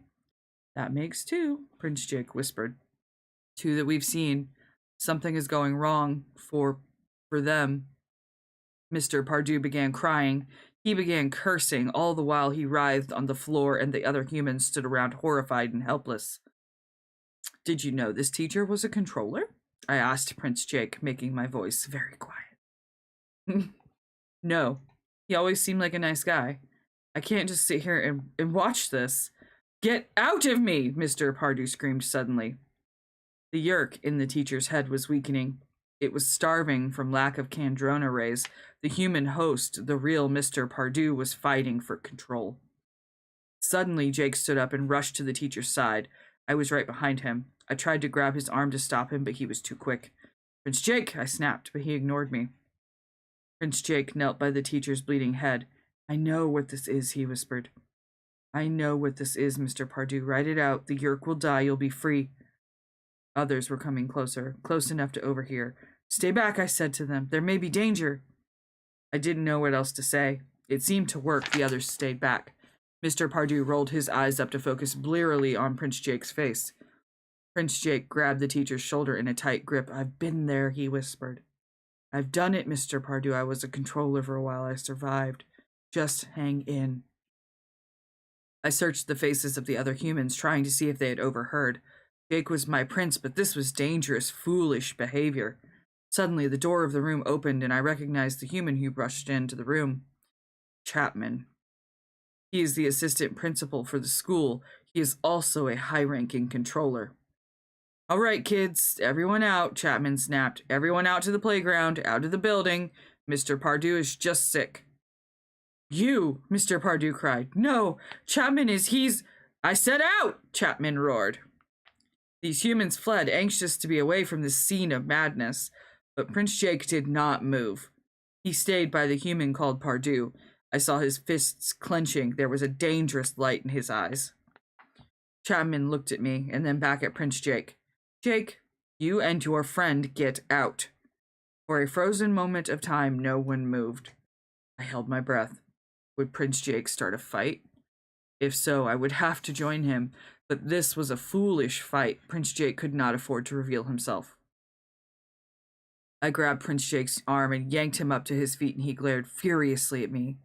We have to go, I said. Slowly he nodded. Yeah. Hope he gets better. He looked at Chapman. He will get better, won't he, Mr. Chapman? Who can say? The controller answered coldly. I drew Prince Jake away, and he stopped at the door, and we looked back to see Chapman draw a short steel cylinder from his pocket. He pressed it against the neck of the weeping teacher. No, Mr. Pardue cried, no. Then very quickly, Mr. Pardue fell silent. Prince Jake turned away and ran. He pushed his way through the others, who were still clustered just outside the classroom. He ran clear outside. He gasped at the air as if he did not have sufficient oxygen. I caught up to him, but it was difficult. He has more practice running on 2 legs. Jake, are you sick? He shook his head. Pardue was a controller. The Yeerk was starving. And why? Because we destroyed the Kandrona. Me and you and the others, we did this. It was necessary, I said. We struck a powerful blow against the Yeerks by destroying the Kandrona. Chapman killed him, didn't he? Prince Jake said. The little steel cylinder, did you see that? Not just the Yeerk, but the real Pardue. He killed them both. There was no point in lying anymore. Prince Jake had seen the truth, and the idea of lying now here made me feel unwell inside. If the Yeerk inside the teacher had died, the teacher would have survived and been free, I said. He would have told other humans what happened. He would have warned them. The Yeerks cannot allow witnesses. They're going to kill every host whose Yeerk dies, aren't they? Prince Jake asked bitterly. Every human controller whose Yeerk dies is going to be eliminated. That's true, isn't it? Yes. Prince Jake's face showed an expression, I believe it was an expression of sickness. We did this, Prince Jake said. It's war, I said. My brother? Prince Jake said. Tom, he's a controller. What about him?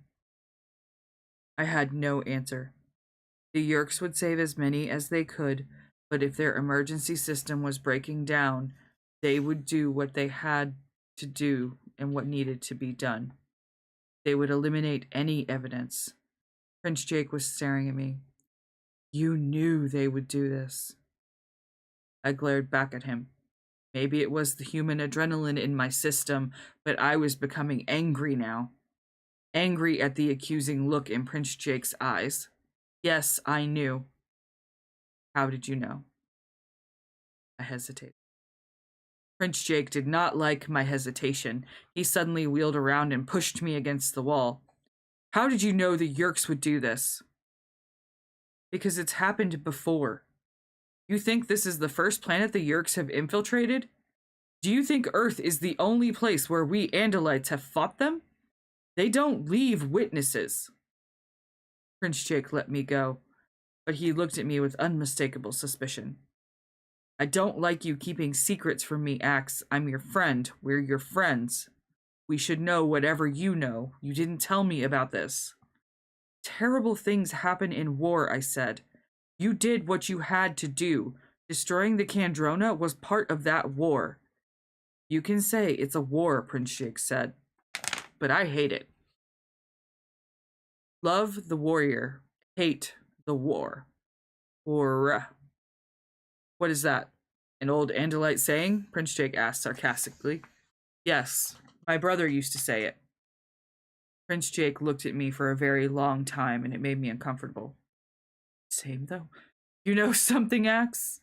Sometimes I get the feeling we humans are just pawns in this big game between you Andalites and the Yerks. We're just ammunition in this war, aren't we? Too dumb to know what's going on, too primitive to be real warriors. That is not the way it is, I said. My own anger was diminishing. Prince Jake's suspicion was not. You fight alongside us, Axe. As far as I'm concerned, you're one of us. But then I find out you're keeping secrets. Rachel and Marco keep asking me, what do we know about Axe? What has he ever told us about his own planet? While we show him everything. I told them we could trust you. Now I really wonder. There's no trust when you keep secrets. You should have told me this. This is what the Yerks would do. You know I have a brother who... You know about Tom. I had a right to know what could happen. Maybe you would not have destroyed the Kandrona if you had known it could endanger Tom, I pointed out. Prince Jake stuck his face very close to mine. That's what you think? You know what, Axe? You're right to try and learn more about humans, because you don't know a thing about us. Not a thing. And that's how it feels to be autistic and in an argument with an holistic person. Oh no. Yeah, it's great. It's All fine. right, We're fine. Everything's take a look fine. at something here. Okay, so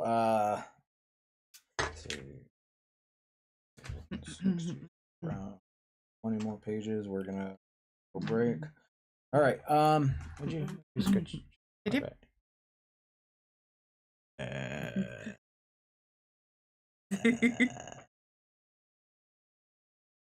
Thank you. All right. So I just realized something during that chapter.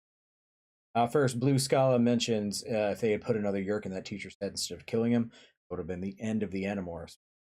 Jake controlling. Oh yeah, absolutely. They would have. They did a stupid thing. So this is a statement that I am going to be bringing up a lot, pretty much from this point on in the series. Jake definitely has PTSD. At this point. Yeah, absolutely. That sure. was a PTSD reaction. Like all of that was a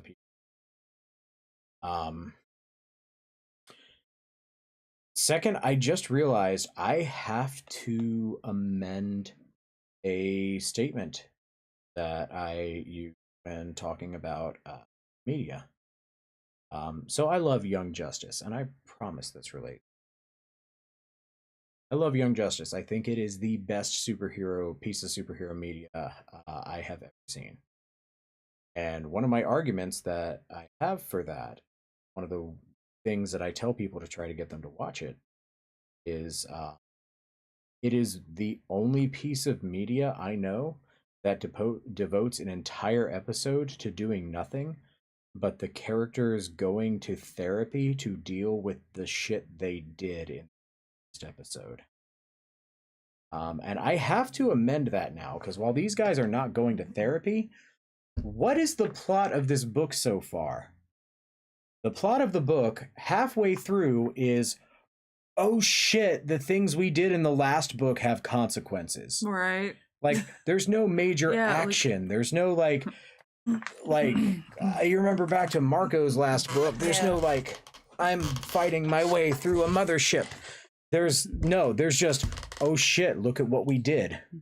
Like, the book that came before this, God showed up and they time traveled. Yeah. In this one, they've gone to a movie and to school and are having to deal with the fact that they committed a war crime, and war crimes have consequences. They fucked around and found out. Yeah, the last book was fucking around. This book is finding out. And it's finding out a lot because Axe has secrets. Secrety secrets. Secrety secrets. Secrets.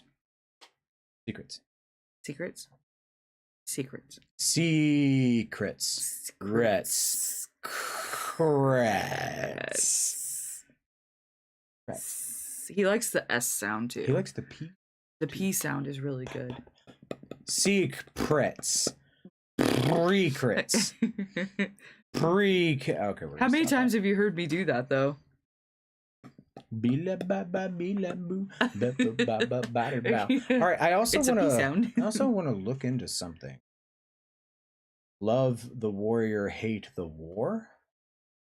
It sounds to me like a variation of an old Christian phrase, which is Look, I have a phone right here. Look at this. love the sinner, hate the Mhm. sin.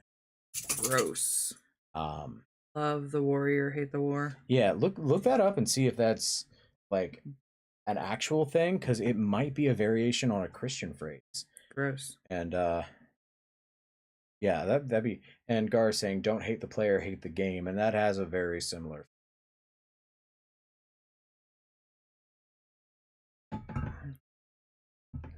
Story. Uh-huh.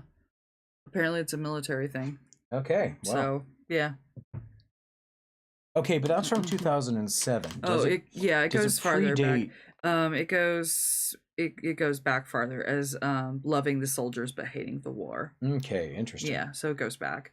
It's actually probably from the Vietnam era if I'm remembering correctly. We'll look more into that. Thank you, darling. Dad liked war. Disgusting. Chapter 8.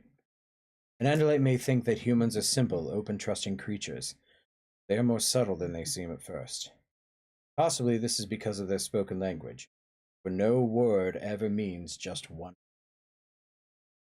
From the Earth Diary of Aximili Esgaroth Isthil. My day at the human school ended with the removal of the teacher who had been a controller. Prince Jake went home. I went back to the woods and gratefully resumed my true shape. But I spent a very bad afternoon. I realized that Prince Jake and the humans could never be true Shorms. I knew there was a wall between me and them, but they were all I had. Without them, I was utterly alone. Prince Jake's anger and suspicion had. It is a terrible, lonely thing to be a billion Earth miles from every living member of your own. Next day, Marco invited me to hang out. This was a surprise. Marco has never been very friendly, unlike Cassie and Tobias and Prince Jake. Rachel, too, had never seemed to take to me. I morphed into my human body and met Marco at the edge of the woods. So, he said, you want to be Pinocchio, right? What? Pinocchio was a little boy carved out of wood. He wanted to be a real live human. I do not want to be a human. I merely wish to study them. Marco smiled. What a coincidence! And I want to study Andalites. It took several minutes for me to understand what he was saying. Oh, Prince Jake asked you to press me for information. Jake was a little ticked off that you didn't tell us everything, he said. Rachel was even more ticked. Come on, we have to catch the bus. You want to learn about humans, right? Thought I'd take you to a bookstore. Smart as you are, you can learn to read English. Bookstore? Bookstore? Yeah, books. Fiction. History. 100,000 books all about the human race. And you get to choose any of them you want. We have no secrets. Unlike certain species I can mention, who don't even tell us a little thing like how they eat with their mouth. I see. You open your society to me. Society. T. And you want me to do the same in return. I told Jake I could cleverly weasel all the information out of you, but he said, no, acts as a friend. Show him we have nothing to hide. Maybe he'll finally decide to trust us. I felt a pang of guilt. Treating me with trust. Never done anything to hurt me. On the contrary, they had been wonderful to me. Good in every way. I have reasons for keeping secrets, I said. Marco nodded. Yeah, we know. Rachel says you probably aren't allowed to interfere with primitive races like humans. I was surprised. It was very close to the truth. First, I didn't know what to say.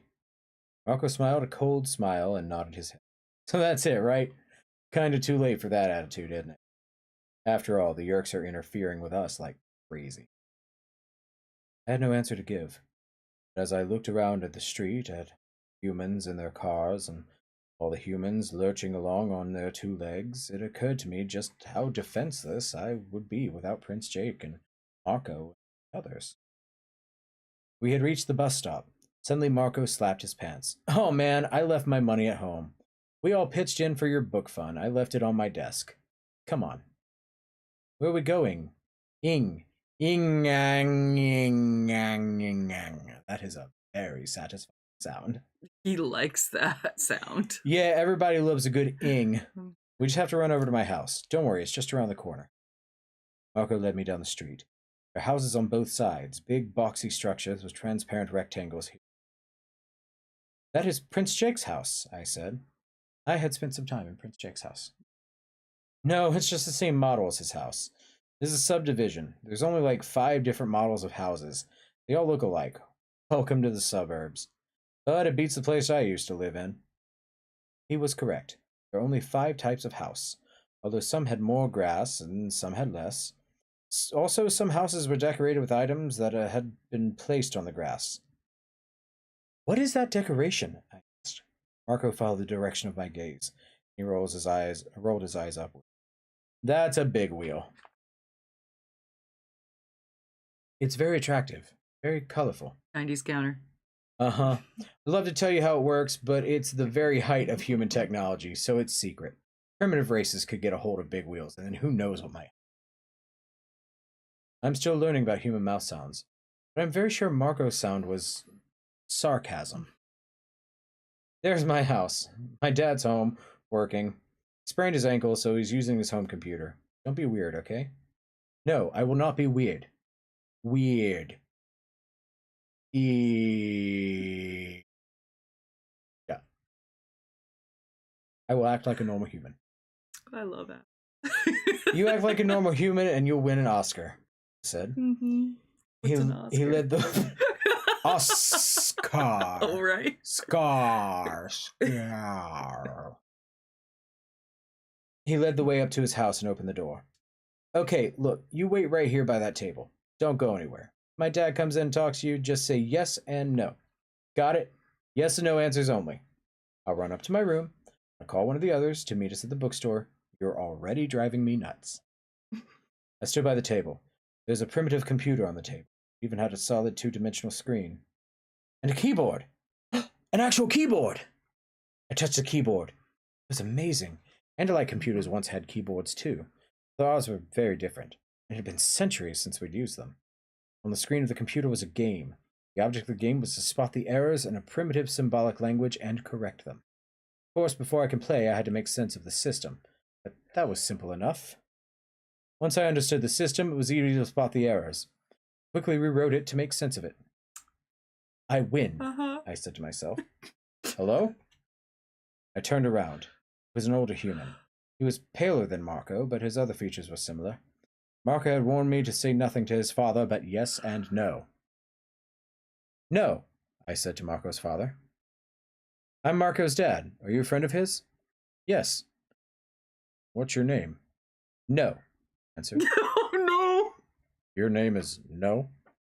Yes. That's an unusual name, though, isn't it? No. It's not? Yes. Yes, it's not an unusual name? No. Now I'm totally confused. Yes. Marco's father stared at me. Then, in a loud voice, he yelled, Hey, Marco? Marco, would you, Your friend is here. Your friend No is here. No, I said. Yeah, that's what I said. Marco came running down the stairs. Whoa, he cried. Dad, you met my friend. No? Marco's father said. What? Marco asked. Marco's father shook his head. I must be getting old. I don't understand you kids. Yes, I offered. And after that, we went to the bookstore. I'm so excited to see what happens in the bookstore. Correcting complex programming code. Yep, autistic. Yep, absolutely. I wonder if Axe ever learned any other Earth languages. Niet. No, clearly he learned coding. I'm so sorry. Wow. He learned more than one Earth language. Books are an amazing human invention. They allow instant access to information simply by turning pieces of paper. They are much faster to use than computers. Surprisingly, humans invented books before computers. They do many things backwards. Oh, God. It was evening of the next day. I was in the woods. I was reading a book. The book was called The World Almanac. Did you know that 12% of households have a dehumidifier? Did you know that a sheep can live for 20 years? Did you know that humans used to believe the sun orbited the earth? It's a wonderful book. The book told me many useful things. It took humans only 66 years to go from inventing the first flying machine to landing on the moon. It took Andalites almost 3 times as long. Humans are a very clever species. Someday, if they survive, they could be one of the great races of the galaxy. Of course, Andalites will always be greater. I was standing by the stream with one hoof in the water, drinking, when my stalk eyes saw a swift shadow falling from the sky. Tobias opened his wings and shot just over my head. Axe, everyone is looking for you. Stay right here, I have to get them. He had kept most of his speed, so he swiftly disappeared above the trees, but a moment later he was back with 4 other large birds of prey following him. Tobias took a position on the branch, and the others landed on the ground. I knew then it was the other Animorphs. They quickly began to demorph. Prince Jake grew out of a falcon's racing body. Rachel emerged from a huge bald eagle, and Cassie and Marco had both acquired osprey morphs and were now becoming human again. I felt a tingling of worry. They had obviously been searching for me and were in a hurry. What is the matter? I asked. What's the matter? Marco demanded. You're asking what's the matter? I'll tell. But just at that point, Marco crossed the line from thought-speaking morph back to human. His human mouth was still a beak, however, so he just squawked. I watched Cassie as she made the change. Cassie is a natural estrine, a person with an ability to make morphing almost artistic. On my planet, it is an art form. There are professional estrines who change shape in fantastic, beautiful ways. Cassie was not a professional, but she had the talent. As she morphed, she formed pleasant shapes. For a while, she had an enlarged osprey's head, as large as a human head, and vast wings attached to a human body. When the others morph, they are much less subtle. For them, human parts simply ooze out while feathers melt away. It is very unappealing. The humans find it frightening and disgusting as well, I believe. They even recognize that Cassie has a talent for morphing. What did you do? Marco's human mouth had reappeared. I don't understand the question. My dad's computer. You did something to it, didn't you? I merely played the game. Game? Game? That was no game. That was my dad's work. No, it was a game. You had to find the errors in the instructions. Suddenly, an idea occurred to me. Oh, I understand. Your father designs games for children. Cassie started to laugh and then silenced herself. No, Axe. He writes software programs for high-tech uses. He was working with astronomers at the observatory, and they were designing a program for aiming the radio telescope at a new observatory. I nodded as I had seen humans do. Yes, it could be used for that purpose, but it was so obviously full of errors, I assumed it was a child's game. If you say game again, I swear I'm going to punch you, Marco said. Prince Jake put his hand on Marco's shoulder. What Marco means is it was not a game, Axe. His father is going nuts about it. My dad says you may have created some whole new branch of computer software, plus at the same time opened up new ways to do astronomy, and he showed it to the guys at the observatory, and they are totally losing it. They're talking about Nobel Prizes. I had to convince my dad it was just an accident. I told him you were an idiot and you are not the next Einstein. Ow. Einstein, yes. I read about him in the World Almanac. He was the first human to realize that matter and energy. Axe, Rachel exploded. Are you not getting this? What if some controller hears about this new software? Don't you think they might guess it was an Andalite who came up with it? It hit me quite suddenly. She was right. If those equations were supposed to be real and not a game, but real, then I had just pushed human science ahead by a century. Maybe more. I think he just got it, Marco said sarcastically. What is a radio telescope? I asked Marco. He shrugged. Like I would know. What am I, a science teacher? A radio telescope is a telescope that sees by picking up radio waves and other radiation from outer space, Cassie said. Marco gave her an incredulous look. Not all of us sleep through science class, Marco, Cassie said. I see. A primitive sensor. Yes, that would make sense. Of course, with the changes I made. What? Marco snapped. What about the changes you made? The changes I made would only... Suddenly I stopped. The truth, the whole truth, was beginning to dawn on me. A radio telescope. A huge, high-powered collector of broad-spectrum energy.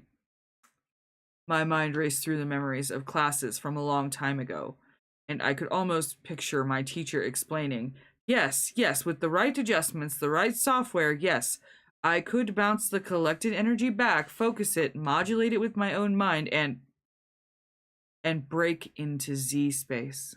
Zero space. I could use the system to send messages through Z space. I could communicate with my own world. I felt it as a blow that made me weak. It was true. I could use that radio telescope to call my home world, call my people, my family. I don't think I ever admitted till that moment how much I wanted to see another Andalite. Axe, what are you hiding now? Rachel demanded. I tried to concentrate on her question, but my mind was spinning. It made me feel weak. I could contact my home planet. I could.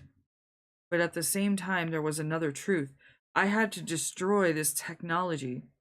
I had broken the law of Ciro's kindness, and I had given the humans a huge advance in technology.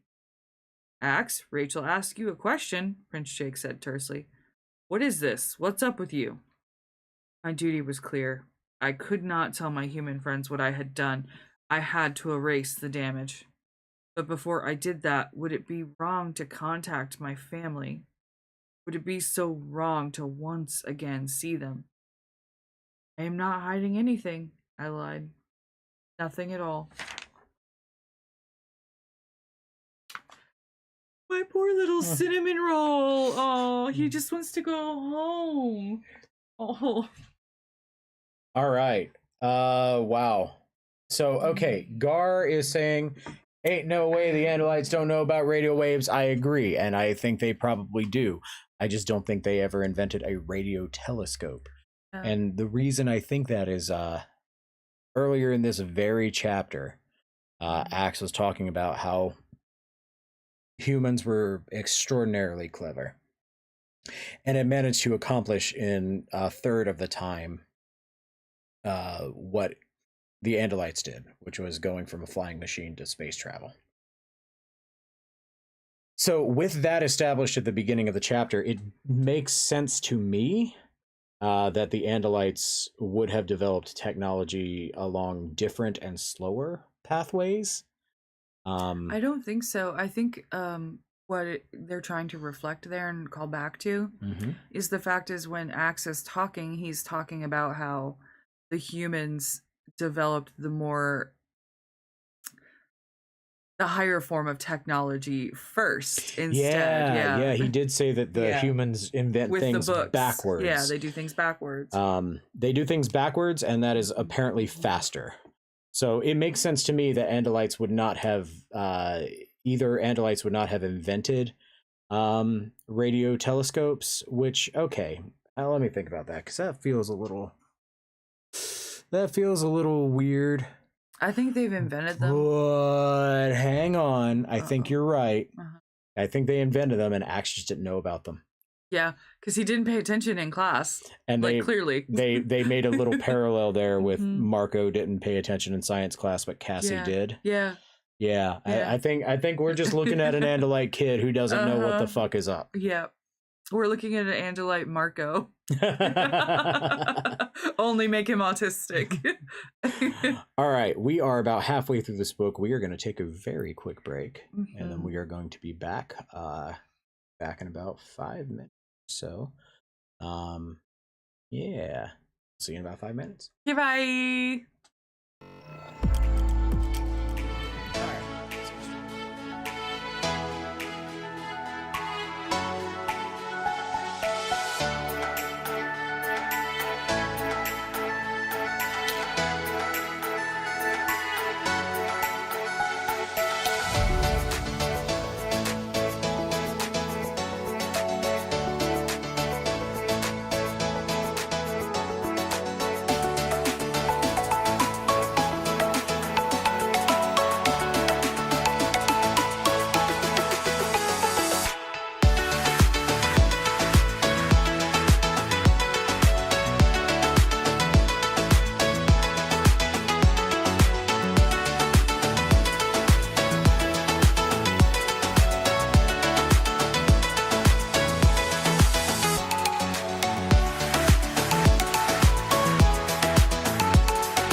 Da da da da da da da da da da da da da. Hey, welcome back, guys.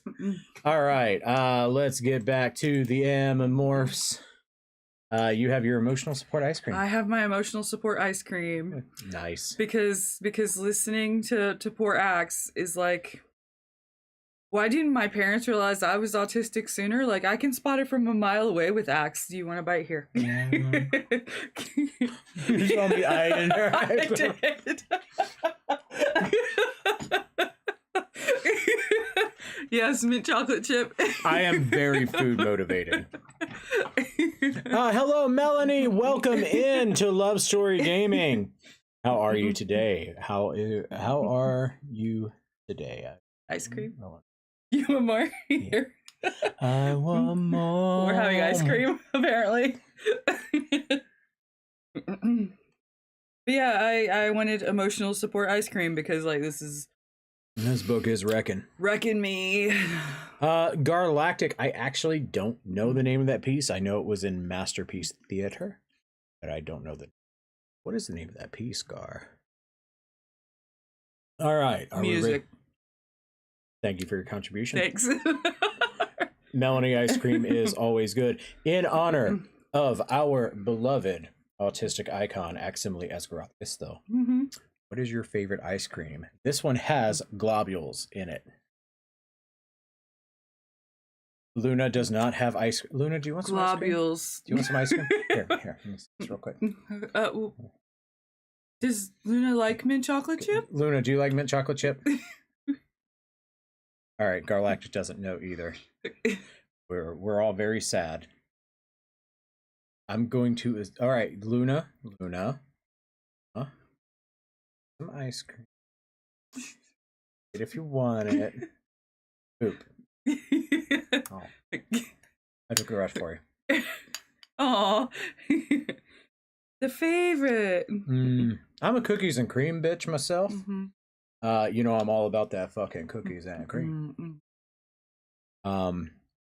Yeah, there's a variation on it. I like variations on it as well. Like there's a blackberry cookies and cream and a latte cookies and cream that just they're fantastic.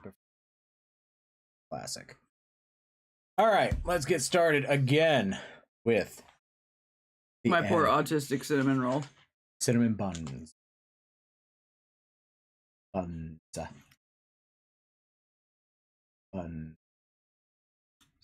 Roll.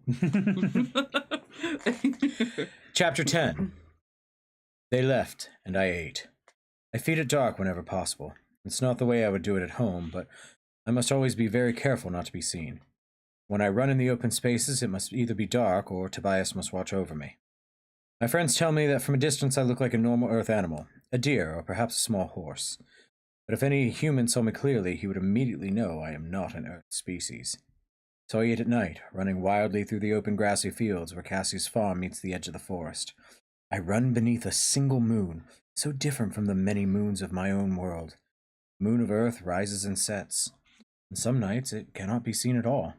There are always at least 2 moons in our sky, and when all 4 moons are in the night sky, it's nearly as bright as day. Home. Billions of miles away. Sometimes I hurt from thinking about my home. A warrior has to overcome that. But on nights when I stood alone in the forest or ran alone in the fields, I couldn't think of home. Now it was worse, so much worse, thinking that I could talk to them if I really wanted to. I could turn the human's radio telescope into a Z-space communicator. If I did, I would have broken our own law. I would have given the humans an advanced technology. I couldn't do it. I wasn't Elfangar. I couldn't just decide to break the law of Ciro's kindness. And yet, in the back of my mind, another thought. I'd already accidentally transferred the software to the humans. It was an accident, so I hadn't broken the rules. Is that how that works? It is how that works.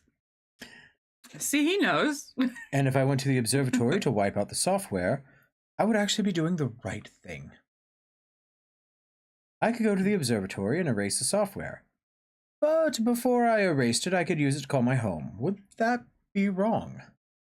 In my memory, I saw myself with my father and mother. Elfangar was there too. He was alive.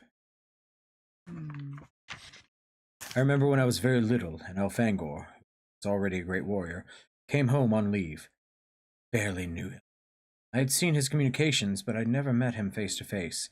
He'd always been away, or he had been away when I was born, off fighting the Yerks. But we went running together. Just the two of us. Me, all clumsy, Elfangor like some creature from Andalite myth, so fast and so powerful. It was kind of a shock to me. Till then, I guess I thought I was the most important person in the family. But it was hard to feel very important with Elfangor around. He didn't say much to me. He didn't give me some big brother lecture. He just was himself. He talked to me the same way that he talked to any or to my parents. He never treated me like a younger Andalite, and that was great. After that, there was never any question in my mind what I wanted to be when I grow up. I wanted to be a warrior. I wanted to be like Elfangor. Now he was gone. My parents might not even know. For sure they didn't know I was still alive. I slowed my run. As far across the fields, I could see the lights from Cassie's farm. Foolish. I was so wrapped up in my own thoughts that I had grown careless. I turned and headed back to the forest. Might as well hang around for a while, he said.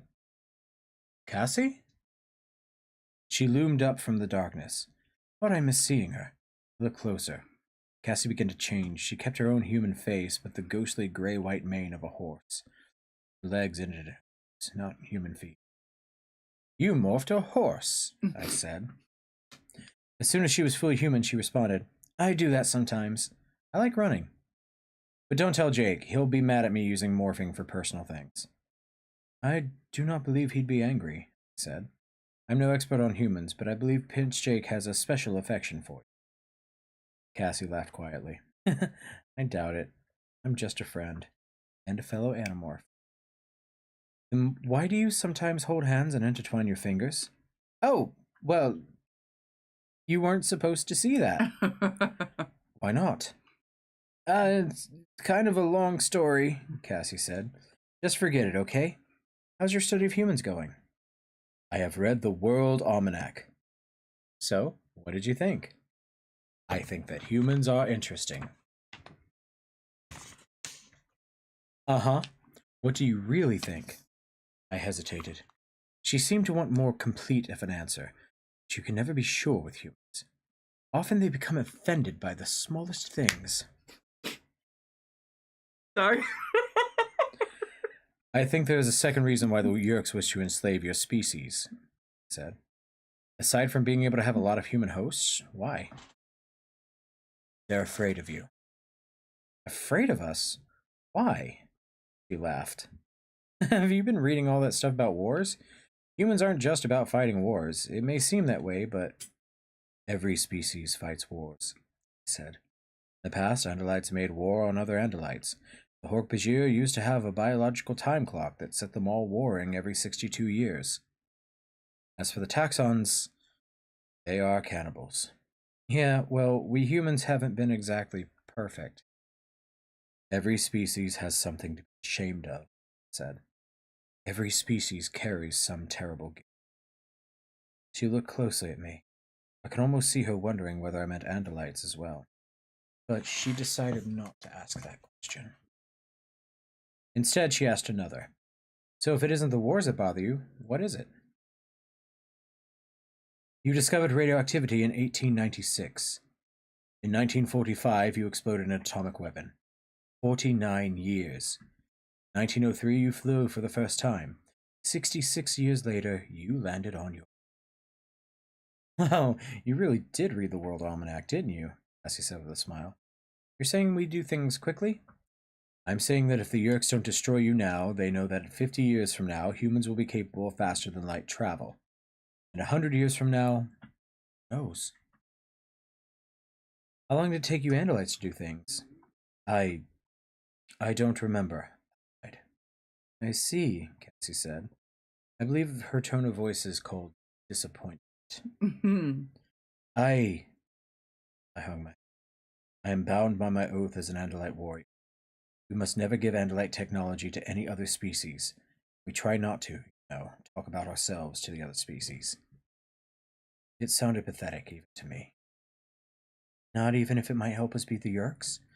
But isn't that what your brother did when he gave us the power to morph? Could not think of an answer. It was true, of course. Elfangor had broken arms.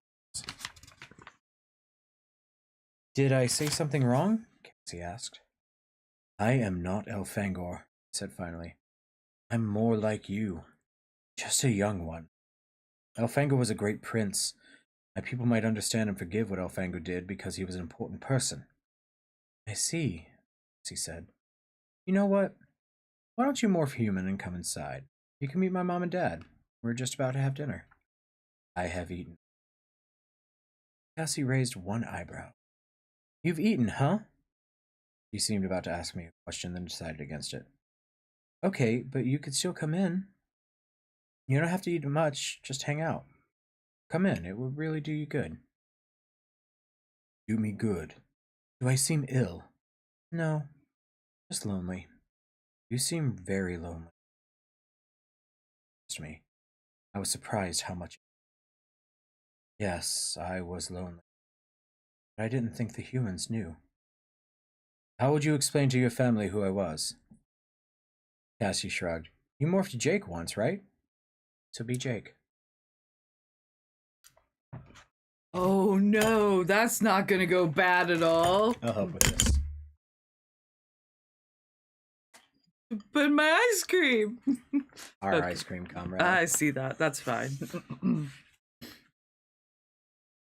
Humans have very odd tastes. They think their music is beautiful. They are wrong. It is awful. All of it. And they completely ignore their greatest accomplishments: the cinnamon bun, the Snickers bar, the hot pepper, and the refreshing beverage called vinegar. Okay, but some cultures actually do drink vinegar. They are incorrect. So they are not incorrect. Also, Melanie says Cassie is such a caring person. Yeah, she's one of my favorites. God, Book of 19 is gonna hit like a fucking truck. Is that her book? That's one of them, yeah. One of them. Wait. I can't remember what it's called, but it's the one where she's morphing a butterfly on the cover. God damn, if that isn't one of the high points of the series. Okay. The whole book is basically just an argument between her and. That's basically really the whole book. Is just a whole argument. Just a whole book of argument, and they're trying to survive. Holy fucking harder than almost any this whole series. Crazy. It's crazy. But of course Cassie would go harder.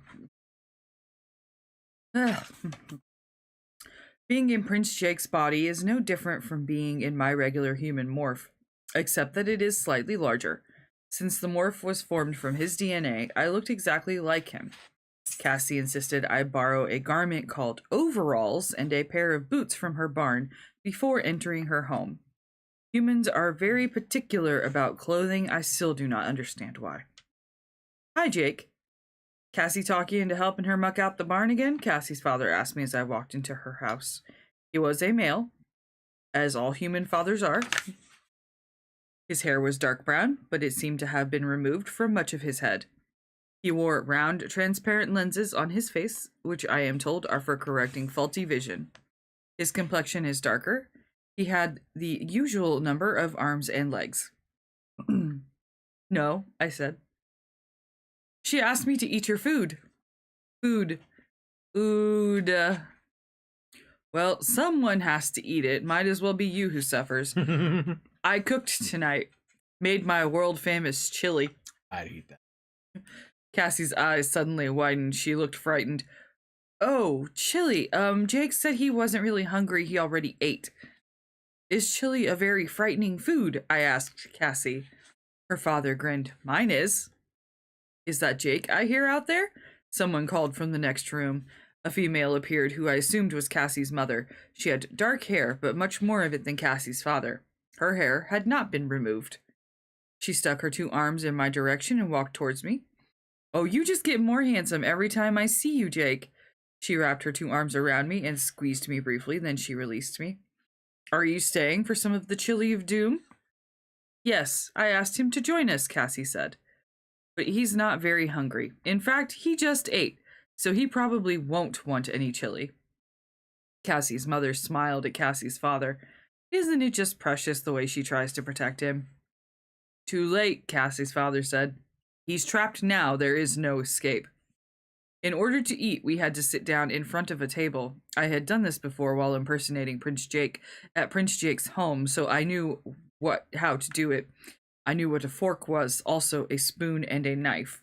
I discovered that chili is brown and red. It contains several ingredients and smells a lot. There was also something called jalapeno cornbread, and there was a bowl of pieces of different fruits.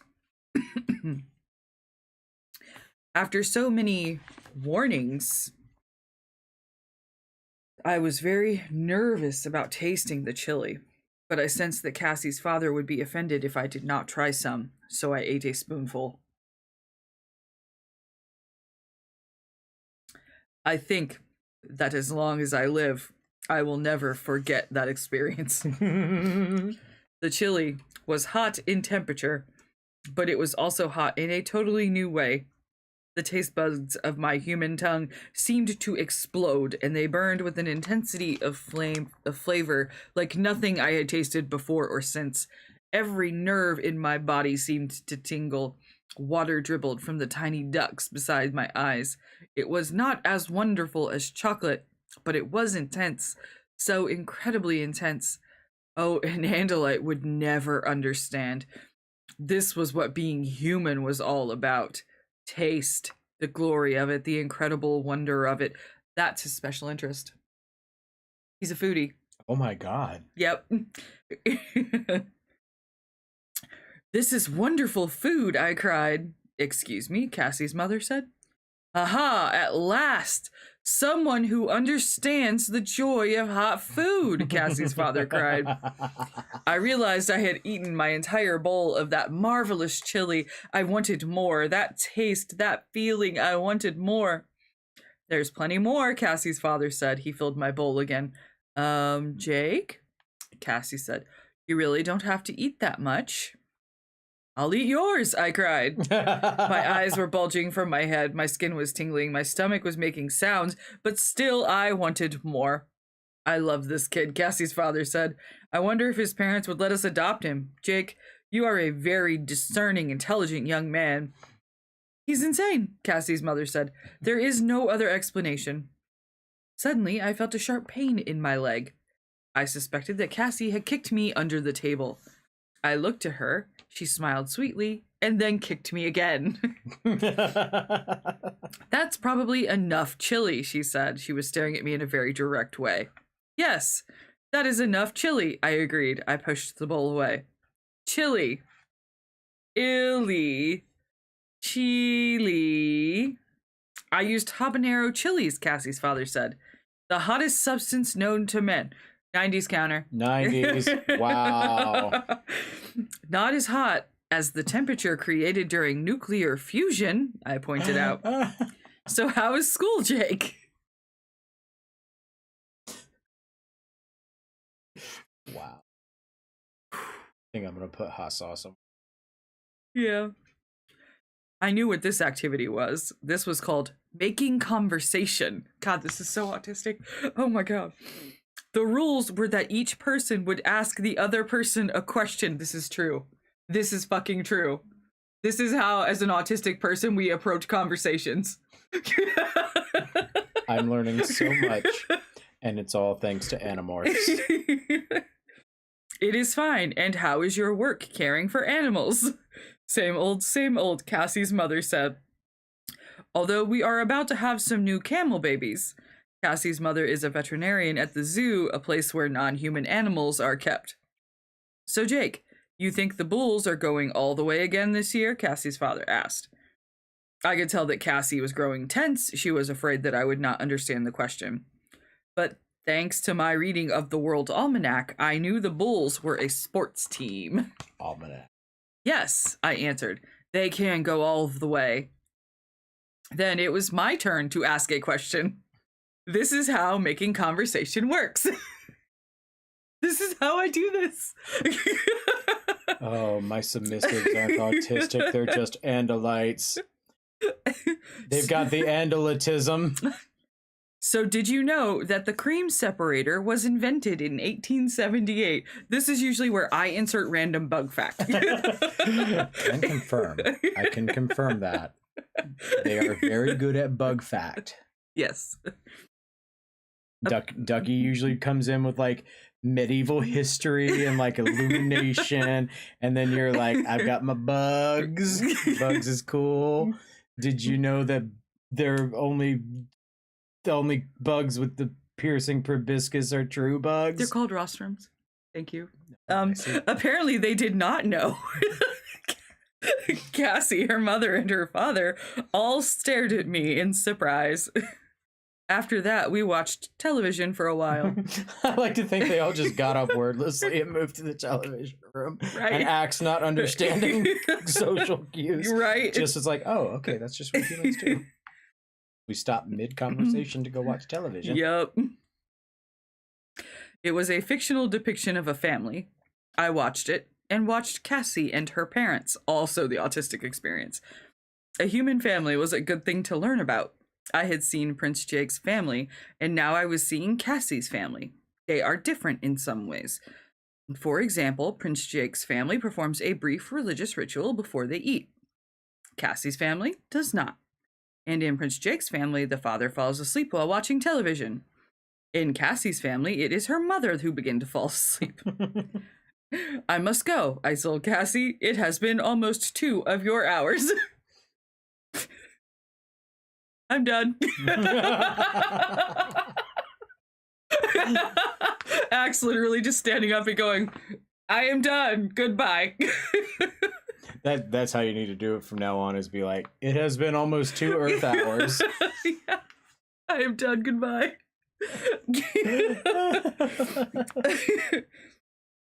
Cassie's mother revived long enough to say that I was crazy, but I was still so cute.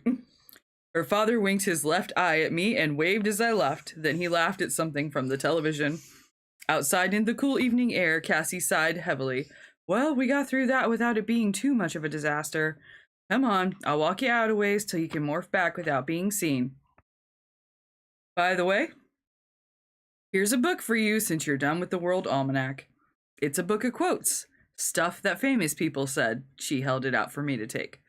Thank you, I said. I felt strange walking into the dark, walking away from Cassie's house. Strange, as if it were cold out, although it wasn't. So, what did you think of my parents? Cassie asked. I liked them, I said. But why has your father removed the hair from his head? Hair. I meant to ask him, but I forgot. He's going bald, Cassie said. It's probably better not to mention it. It's a normal thing for humans, but some people get sensitive about it. Yes, my father's hooves are getting dull. It's normal as well, but he doesn't like to talk about it. What's your father like? And your mother? They are just normal parents. They're very nice. They are... Go on. My throat feels strange, I said. Like there is an obstruction. I am having difficulty speaking. Is this normal? Literally me today. Like, our emotions every day, all day, normal. Oh my god, you actually asked me that. Yes. Literally me.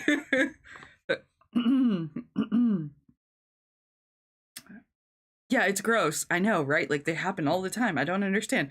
Cassie put her arm beneath mine. You miss them. That's normal.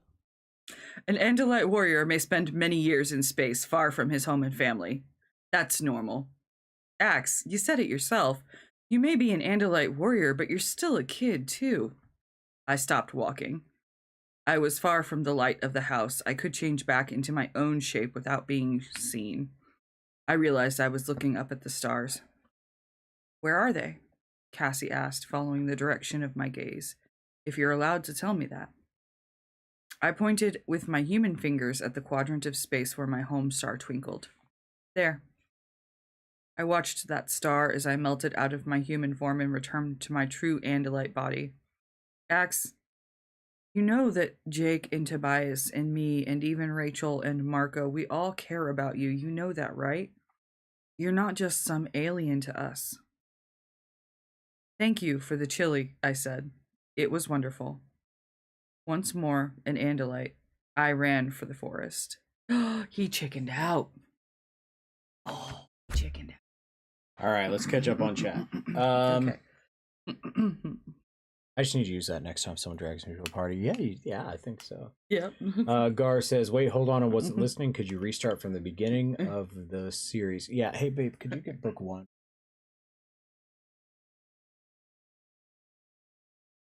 No.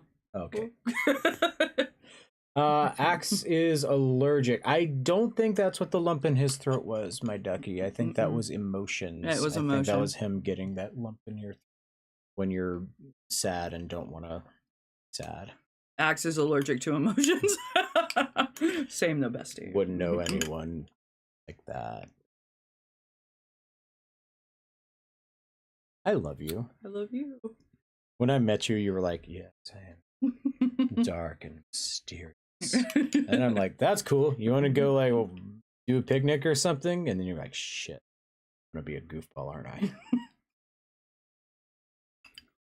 And apparently there were bees. Would it be Axe or Jake? That is a really damn good question there. If you morph into somebody's body, do you take on their allergies? Because allergies can be developed over time. I would say if it's in their DNA, yes. If it is not, then no. Allergies are not genetic. Yeah, see, that's my thinking is like fucking. Okay, so. Ooh. There are a bunch of questions about Animorphs that I've always had that I'm sure other smarter people have answered and are not the point of the fucking what is basically a magic system in this book, right? Like, for example, if somebody is pregnant and morphs, what happens to the baby? That depends. Does the morph have life functioning organs enabled to support that? Do I look like a fetus? I don't know these things. I would say I would think that if they were morphing into a mammal and they had the ability to support the life form, then it would just stay. That isn't it. I don't know how that would work. I do know that like amputations and diseases and all of that carry over, so you can't like for example, I could not morph into something and then morph back into myself and be like, oh, I don't have diabetes. No, I still have. They don't call what I've got liver beat. Still have it. You had some of my ice cream. And Why? You like this? it's the diabetes sacrifice. It does not demand sacrifices. I mean, you can be allergic to emotion. I am. Yeah, Blue Scala is right. There is a book where one of the characters actually is allergic to. Does not. Sounds awful. Could you morph into yourself using your own DNA and then accidentally stay for 2 hours? No, because you can't actually morph into yourself. I think that's one of like the because you're not actually changing. Morph into yourself, nothing change.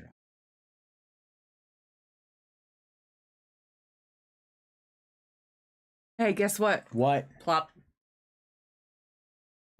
Also, like the morph your identical twin. Yeah, that's an interesting question, Gar. I don't know the answer to that. I do not know the answer to that one. Like I think it would just completely depend on the DNA. Like I think that's because the morphing is based on the DNA. Sometimes identical twins aren't completely identical, so theoretically you could morph into your identical twin. Because oftentimes they have moles that aren't in the same place. Like, yeah, I mean, there's got to be some genetic difference, right? Is that even possible? Ooh, so many questions. Things are heating up in the Animorph family. Right? It's like identical twins when one of them gets cancer and the other doesn't. They're actually really, really intensively studied, by the way, in the medical community. All right, I'm gonna keep going. Gosh, fine. I spent part of the night reading the book of quotes. I should have been resting, but I felt disturbed. More and more I thought of how easily I could turn the radio telescope at the observatory into a Z-space transmitter. The idea of contacting my parents filled me with sadness and longing. They could tell me what to do. They could give me instructions. And in another part of my mind I thought, wouldn't they be proud that I was fighting on against the Yeerks? They would all say, he's another Elfangor. Hero. I'm not proud that I was thinking that, but I have to tell the truth. Truth was, I wanted everyone back home to think I was being very brave. Already in my mind, a plan was taking shape. I found a quiet place and prepared to sleep. Closed my main eyes, leaving only my stalk eyes open to look for danger. I relaxed my tail until it touched the ground. Lonely. Yes, it was lonely to sleep in a forest on a planet. It was lonely to be the only one of my kind. It was lonely knowing that Cassie was asleep in her home and his. They all had homes, all but me. Tobias. Tobias, he would understand. Would he help me? If I did what I was planning, would he help? Would I trust him? I raised my tail and opened my main eyes. I knew the place where Tobias slept. I found him easily. He stood with sharp talons wrapped around a branch. Tobias? Huh? What? Axe, what's the matter? Your mic is cutting out when you get quiet. Oh, sorry. Nothing is the matter, but I have a question. I hope it's a good one. I was sleeping. Tobias, are you my friend? That's what you woke me up to ask? He opened his wings and seemed to be stretching. Axe, we are the two strangest creatures on this planet. A freaky four-eyed half-deer, half-scorpion, centaur-looking alien, and a bird with the mind of a person. We fought side by side. We've been nearly killed several times. Of course I'm your friend. It surprised me that he would answer so quickly, as if there was never any doubt what the answer would be. That's good, I said. Will you keep a secret? Even from Prince Jake? Even from Rachel? Tobias was silent for a while. Is it something that would hurt my friends? No. Then I'd keep a secret, Tobias said. I swear. What do you swear by, Tobias? I have to be sure. What promise would you never break? Axe, you know I was there when your brother was killed. Yes, I know. You were the last one to leave him. Yeah, I don't know why, Tobias said. But something about him, I can't explain it, but I was drawn to him. I wanted to listen to him. I wanted to hear everything he said. It was like he was a magnet or something. Like I couldn't pull away until he ordered me to leave. I can't explain it. You don't need to explain it, I said softly. Even here among aliens, Elfangor was the hero. You asked what I'd swear by. I'll swear by him, by Prince Elfangor. And so I told Tobias of my plan. Yeah, it is a very autistic question to look at someone and then be asked, "Are you my friend? Are you my friend?" I'm your friend. Yay. Yeah, sorry about the mic cutting. I get dramatic.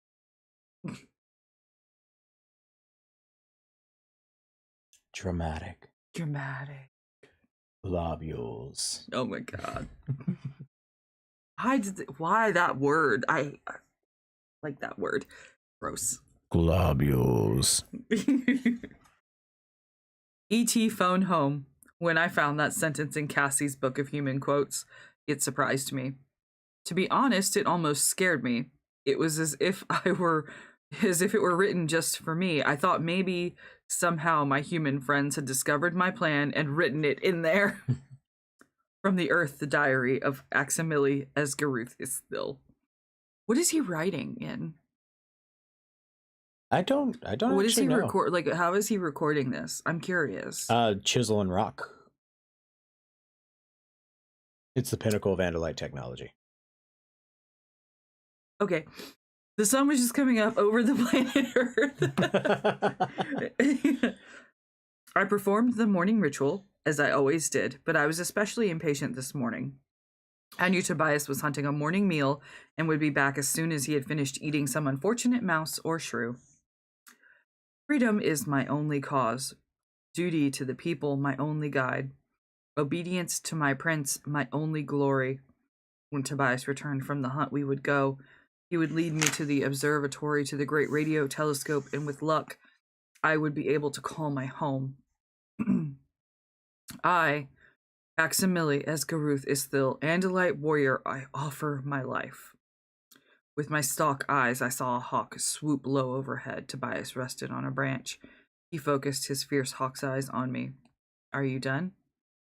Yes, the ritual is complete.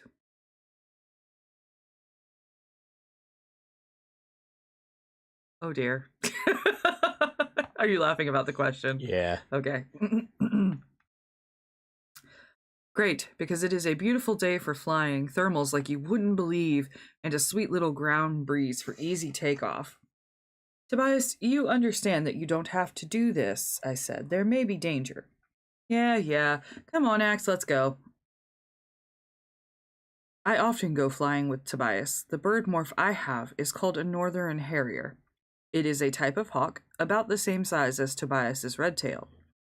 Tobias's feathers are mostly brown and light tan, while the harriers are mostly gray and white. I controlled my excitement and worry and focused on making the change. The harrier morph is always strange. For one thing, there is a great size difference between an Andalite and a bird, even a large bird. The first sensation was one of falling as I shrank rapidly, and my stalk eyes went blind and wings grew out of my front legs, which is very awkward, and it causes me to fall forward onto the ground since I cannot stand on my hind legs alone. Besides, my hind legs were busy shriveling down into the tiny yellow, scaly bird's legs, and my tail was shrinking and splitting into dozens of long tail feathers. Harriers also have mouths like humans, only these mouths are useless for speech and have very little ability to taste. On the other hand, they are wonderful natural weapons. They are razor sharp and curved down into a ripping, tearing hook. And the talons are excellent. I had long admired Tobias's use of his talons. He can swoop fast and low, just a few feet above the ground, and snatch up a mouse or a small rabbit with those talons. And as I watched, the blue and tan fur of my own body was replaced by silvery gray feathers. The fur melted away to show the underlying flesh, and then the flesh became patterned with the millions of individual ribs of feathers. I was used to the mind of the harrier, so I had learned to control its instincts. Its instincts were more forceful than those in the brains of humans. I've been meaning to ask you, Axe, Tobias said. Not to diss you or anything, but why is it that Cassie is better at morphing than you are? I mean, you're an Andalite, but you look just as creepy as Jake or Rachel when you do it. Cassie has talent, I said a little grumpily. Morphing does not happen to be my talent. Oh, you ready to fly? I checked. I opened my wings to their full 3.5-foot spread, and I flicked my tail feathers. I focused my laser hawk's eyes on a far distant tree and was able to see the individual ants crawling up the trunk. I listened to the forest with the harrier's superior hearing, and I could hear the insects beneath the pine needles. I could hear a squirrel chewing open a nut. I could hear Tobias's heart beating. I turned into the breeze and opened my wings. I flapped several times and lifted my legs clear of the ground. The breeze caught me and I was off. Even with the breeze, I had to flap hard to get high as the treetops. Tobias was already several dozen feet above me, but then Tobias has a great deal of patience. I swept just above the treetops, flapping and soaring, and the sun was beating down on the treetops, and the heat waves were rising. I caught the updraft and shot higher. I was 200 feet up in just seconds. I could see Cassie's farm now, and as I circled to use the updraft for more altitude, I could see all the familiar landmarks. The homes of the others, the mall, the school. Stick with me, Tobias said. We'll follow the water's edge. The observatory is north along the coast, about an hour's flying time. That's actually a really great detail about where they're located because there are not many observatories. I wonder So, if that's a clue. we reached the ocean. There were cliffs along the shore, and here the real thermals rose up. A thermal is an updraft of heated air. Flying into one is like flying into an elevator or drop shaft. The updraft catches your wings and lifts you up and up and up. It is a fantastic, giddy, wild feeling. I wheeled and turned to stay within the thermal, following Tobias higher and higher. We want to get above the gulls, Tobias instructed. Sometimes seagulls get obnoxious. They will swarm a hawk if they're in the wrong mood. It was exhilarating. We were thousands of feet above ground.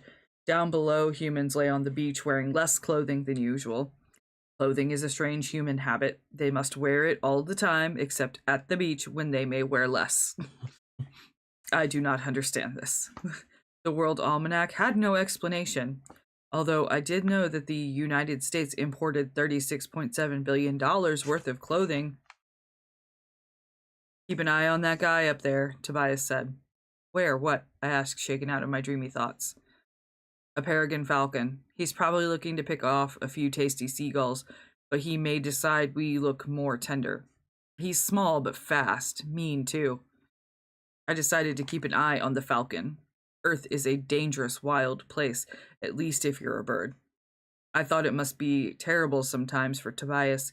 He lives in fear of things that no human would need to fear. He had lost his position at the top of the food chain of Earth. Hawks are predators, but they are also prey. Yet he seemed to have accepted his fate. Was it possible he even preferred being a hawk?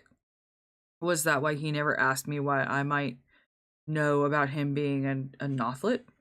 Or did he think that I would refuse to answer, or worse yet, lie? Fortunately, the falcon ignored us, and we flew on, following the coastline. Soon we had left the city behind, the beaches were gone too. The coastline grew more rugged, with waves that crashed in explosions of foam against jagged, broken rocks. A single road wound along the coast below us, and there were cars on it, but a few buildings. Then, in the distance, I saw a large white structure. Actually, several structures. There was a tall building with a dome top, and arrayed around it in various positions were several large, white, flattened bowls. It took me several seconds to figure out their purpose. That's the radio telescope? I laughed. You're still using dish arrays? Won't they work for whatever it is you're doing? Tobias asked. Oh yes, they should work. If I can gain access to the computers, they should work very well. It's just that they're so primitive. I don't suppose you want to tell me what we're doing, huh? Doing? We're flying, I said. Very funny. Suddenly you have a sense of humor. Great. I don't think that was a sense of humor. Chapter 14. The large building with the dome, I asked. Tobias and I swept above the observatory. Is that where the computers would be? Maybe. That's where they have the regular telescope, I think.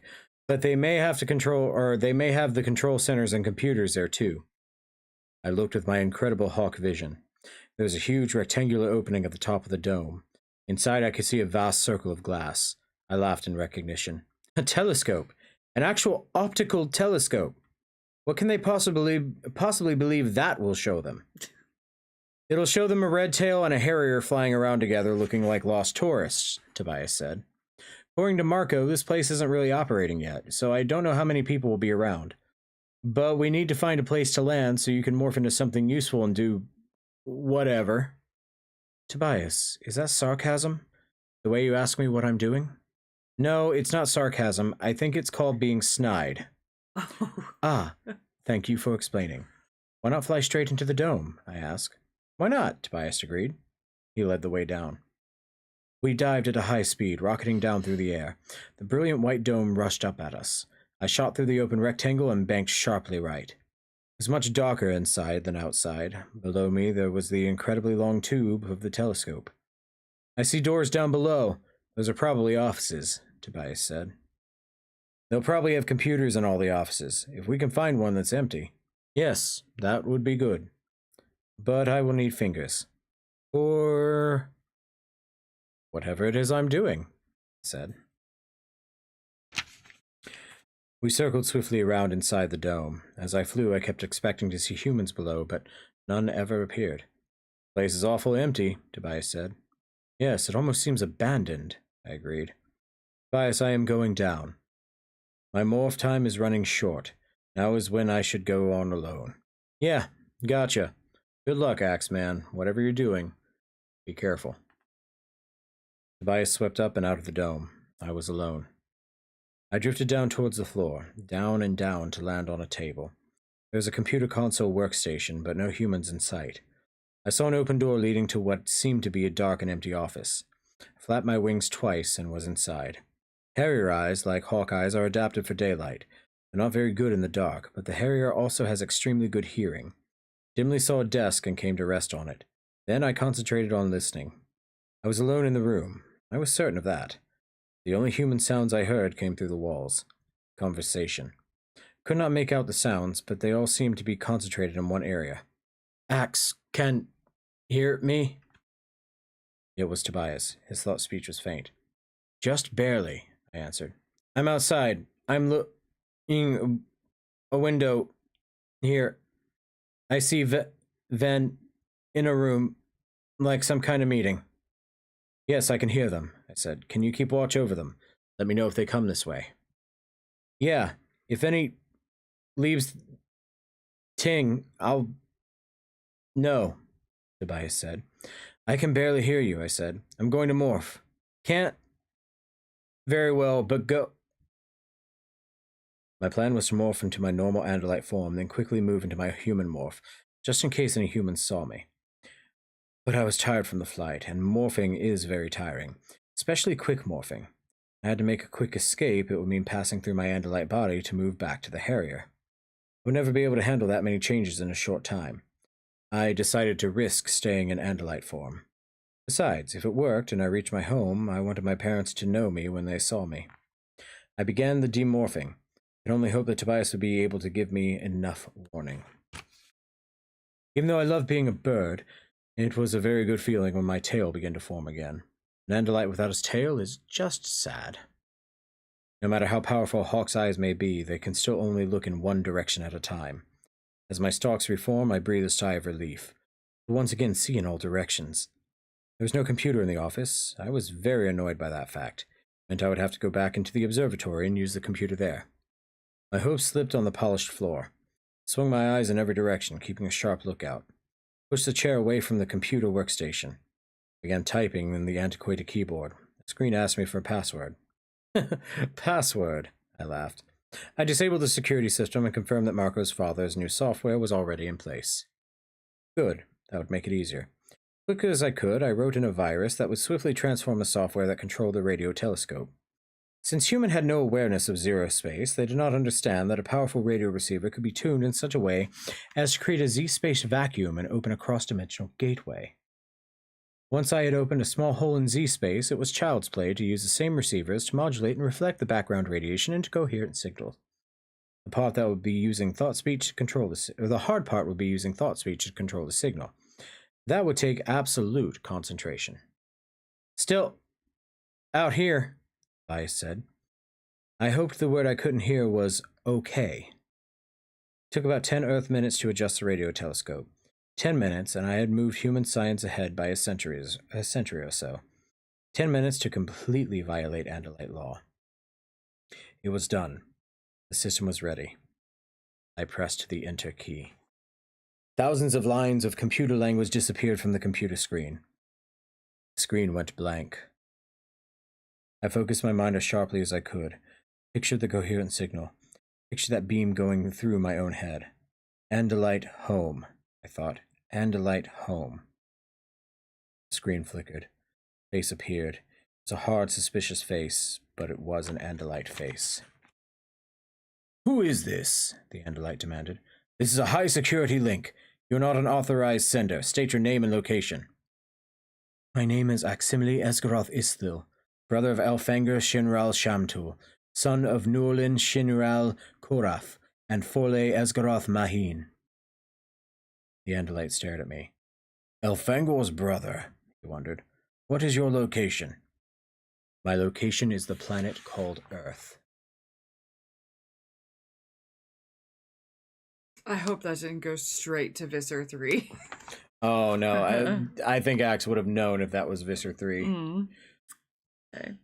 What would one have to do to make a 90s computer work on thoughts alone? Well, according to this book, technobabble. Yeah, you just got to go to Z-Space, obviously. Yeah. I mean, as you do. Oh. Bless you. Thank you. Are you allergic to emotions? Yes. Let's have some more. Gross. Earth. Yes. Is Prince Elfangor with you? For a moment, my concentration wavered. I lost the signal, but then I forced myself to focus. This was too important to let my emotions mess things up. Who are you? I asked. He looked surprised that I would ask. I am Ithilarian Halas Korain, assistant to the head of the planetary communications. Thank you, Ithilarian. My brother's life ended, I said. The dome ship was destroyed. I am the only survivor. I could see that this was a surprise. Ithilarian's eyes were downcast, and he lowered his stalk eyes as well in a gesture of grief. Your brother was a great warrior, and I mourn also for the many other warriors aboard the dome ship. Elfangor was the greatest, I said. My family doesn't know he's dead. I would like you to connect me with them. I could get interrupted any minute. I will do that. As soon as your family is found, I will connect you. But first, give me your report. Erithth.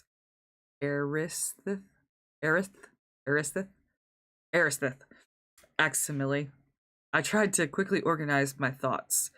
The Yerks are here in force. There is at least one mothership, and also one blade ship belonging to Visser 3, and numerous bug fighters. The humans are unaware of the invasion. I do not know how many humans have been made into controllers, but there must be thousands at least. I took a deep breath and tried to hold on to my concentration. How much should I tell Ithilarian? Then Earth is lost to the Yerks? No, I said sharply. Earth is not lost. There is a small resistance, a few humans. Young Erisths like me, I fight alongside them. But surely there is no hope of victory. We have hurt the Yerks, I said. We have destroyed the Kandrona that was in place on this planet. That got Ithilarians. Why did we do that? Let's call him Larry. I'm just gonna call him Ithy. I'm gonna call him Larry. You call him Larry. That definitely got his attention. You destroyed a Yerk Kandrona? How did you manage that? You and a handful of human youths? It was time to tell him the full truth or decide to lie. The humans have the power to morph, I said. Visser 3 believes they are a small band of escaped Andalites. Earth has many strange animals, and with the morphing, we use those species to attack the Yerks. Humans who morph? And how did humans come by this technology? It was given to them by Elfangor. Ithy looked startled. His eyes darted to the screen, and he abruptly disappeared from the screen. In his place stood another Andalite. I was stunned. Sorry, I just accidentally jumped ahead. I instantly recognized the face. He was very old, and yet his power seemed to vibrate through the screen across all of the light years that separated Earth from home. This is Larry. I'm going to call him Hilary. Liram Arapoth Terus. Head of the council, veteran of more battles than I could count. His appearance on the screen would have made me lose concentration, but I was too awed to dare. You know who I am? Yes. I know you. I mean, I don't know you, but I know who you are. He ignored my babbling. I mourned the loss of your brother and all aboard that ship. Now tell me, did Elfangor break our laws and give technology to the humans? Well, the humans were helpless. Our force had been destroyed. There was nothing to stand between the humans and total domination by the Yerks. They needed some weapon. Liram stared at me with a gaze that was known to make great princes tremble. And how have you come to contact us? This is a Z-space transmission. I made some modifications to a primitive human device. So you also break the law. You also transfer technology to the humans. The humans are not our enemies, I said. I surprised myself by practically yelling. They that resist the Yeerks, they won't have a chance. These few humans are all that resist the Yeerks on this planet. Elfangor knew that. He did what he thought was right. To my surprise, Lirim did not tell me to be silent, but his eyes grew darker, his expression more serious than ever. Then he said, Eris Axamili, once before an Andalite did what he thought was the right thing. He transferred technology to a weak, backward species. He did it because he thought they should be able to travel the stars. Do you know the name of that Andalite? Prince Zero, I said. Prince Zero, yes. He was my first prince, did you know that? Many centuries ago, when I was an heiress like you, Lirim looked hard at me. Do you know what happened because of Zero's kindness? Yes, I said grimly. Yes, I know. I have seen what happened because of Zero's kindness. For a moment, no one spoke. Then Lirim said, Young Axamili, your brother Elfangor is a hero. The people need heroes in this endless war. I do not wish to tell people that, in the end, Elfangor broke the laws. There can be no forgiveness for a prince that breaks the laws, unlike an heiress. So, I ask you to think again. Was it truly Elfangor who gave this technology to the humans? I couldn't believe what Lirim wanted me to say. He wanted me to lie. He wanted me to clear Elfangor. I was wrong when I said Elfangor did this, I said, too shocked to argue. It was me. I gave the humans the morphing technology. Lirim continued. Cut off from your prince, alone, not yet trained, not yet a true warrior, you broke the laws, Eris Axamili. Is this true? Yes, I whispered bitterly. In the name of the council, I forgive your error, Lirim said. What's done is done. Perhaps in some way I am too old to see this may all work out for the best. Yes, I said blankly. Why had I done this? Why had I communicated with my home? Eris Axamili Esgaruth Isthil, you have done a brave thing taking on this guilt. I know the temptation to go beyond the law when helping a brave people fight the Yeerks. I was an advisor to the Hork-Bajir. They were our allies, but they were not Andalites. They were not our people. But I knew I should shut up, but part of me was getting angry. But the Hork-Bajir ended up losing everything. Lirim's eyes were cold. You are an Andalite. You are not a human. Obey our laws. I am giving you an order. Resist the Yeerks, but give the humans no information and no technology. Do you understand my order, Eris Axamili? Yes. The fleet is engaged in many parts of the galaxy, and we are doing well against the Yeerks. But it will be some time before we can come to Earth. Fight the Yeerks. If you are half the hero your brother was, you will bring honor on your family. From what seemed like far away, I heard a faint voice in my head. Axe, on the move. Guy, think he... But at that very moment, Lirim said, Axamili, we have your father. He would like to speak to you. Poor Axe. Oh my god. Are you okay, baby? No, I'm not okay. Do you need to give Garrus a treat? No, not right now. Okay. He's sleepy. He's a sleepy boy. Oh wait, no, he's not. He's awake. A treat must have woken him up. Oh no, we got these. I want this one. You want that one? I want this Garrus, one. come here, buddy. Come here, baby. You need a treat? Come What are here. you doing? Come here. Come here, baby. Here's a Good good boy. baby. I love our baby. I love the boy. He's much baby. He's so baby. Axe, you hear? There's Aximili Kala, my father said. It was his nickname for me. I couldn't believe it was really him. Yes, father, it's me. It's me, Aximili. I'm on Earth. I don't know how long I can talk, not long. Is your brother there? It came so quickly, the question I dreaded. I almost lost the contact. I desperately wanted to see my father's face and listen to his words, but At the same time, I didn't want to tell him that his eldest son was gone. And there was another thing I did not want to tell him. Elfangor, my father said. Is he? Father, Elfangor is... He was killed. My father looked like someone had punched him. He rocked back. I looked away.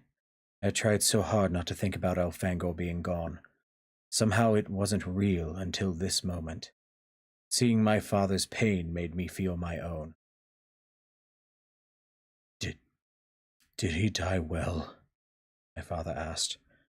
The question is part of the ritual of death. It was a question he had to ask. He died in the service of his people, defending freedom, he said. This was also part of the ritual. My father nodded. And has his death been avenged? This was the part I had feared. No, father. My father looked up at me. You are now the eldest son. The burden of revenge is on you. Do you know his killer? Yes. Does his killer still live? Yes. And do you, Aximili, take up the burden of avenging your brother's death? Yes. The ritual was complete. We had both said all of the things we were supposed to say. I am so relieved to see that you are still well, my father said. Yes, I wanted to see you, I said. I couldn't. The connection was broken. Instantly. Totally. I was staring at a black screen. Sorry, but you were breaking my heart, the human voice sneered. I had to cut you off. I spun around. A human! He was 30 feet away, and he was holding a weapon, pointing it at me. Only slowly did I realize that it was no human gun. The weapon in his hand was a Dracon beam, standard Yerk issue. You and I have got a lot to talk about, Andalite. Quite a lot. I was frozen. Could not move. The human controller was too far away for me to hit it with my tail. Don't try it, Andalite, he sneered. I'll fry you before you can even twitch that tail of yours. No, don't make me do it. No. But then... No. Tear. Tobias died from the top of the dome at full speed. Wings swept back, talons raked forward. He aimed for the man's face. The man threw up his arm. Talons raked the bare flesh of his forearm, leaving red slashes behind. But the man held on to the Dracon beam. Tobias flew past. Shreds of the human's shirt hung from his talons. I looked forward. Too late. Freeze! I don't want to kill either of you, Andalites, but I will if I have to, the man snapped. Tobias swooped away to perch on the huge telescope itself. I just want to talk, the human controller said. You're the one holding the Dracon beam, I pointed out. Then he did something that amazed me. He knelt down and placed the Dracon beam on the floor. He kicked it aside. The weapon went skittering across the polished floor. Now I'm at your mercy, Andalite, he said. You can use that tail of yours. Or you can listen to what I gotta say. My stalk eyes, I glanced up and saw Tobias. It's up to you, Axe, Tobias said. This is your party. Speak, then, he said to the human controller. My name is Gary Kozlar, he said. Don't waste my time, I snapped, trying to sound strong and unafraid. That's a human name. That's the name of your host body. I know what you really are. Nodded. All right. My name is Eslin359. You are Aximili, a young Andalite warrior cadet, brother of Beast Elfangor. See, I heard the last few minutes of your touching conversation. Beast Elfangor. So that is the Yerk name for my brother? Your brother's dead, Eslin snapped. And so is the one creature in all the galaxy that I cared about.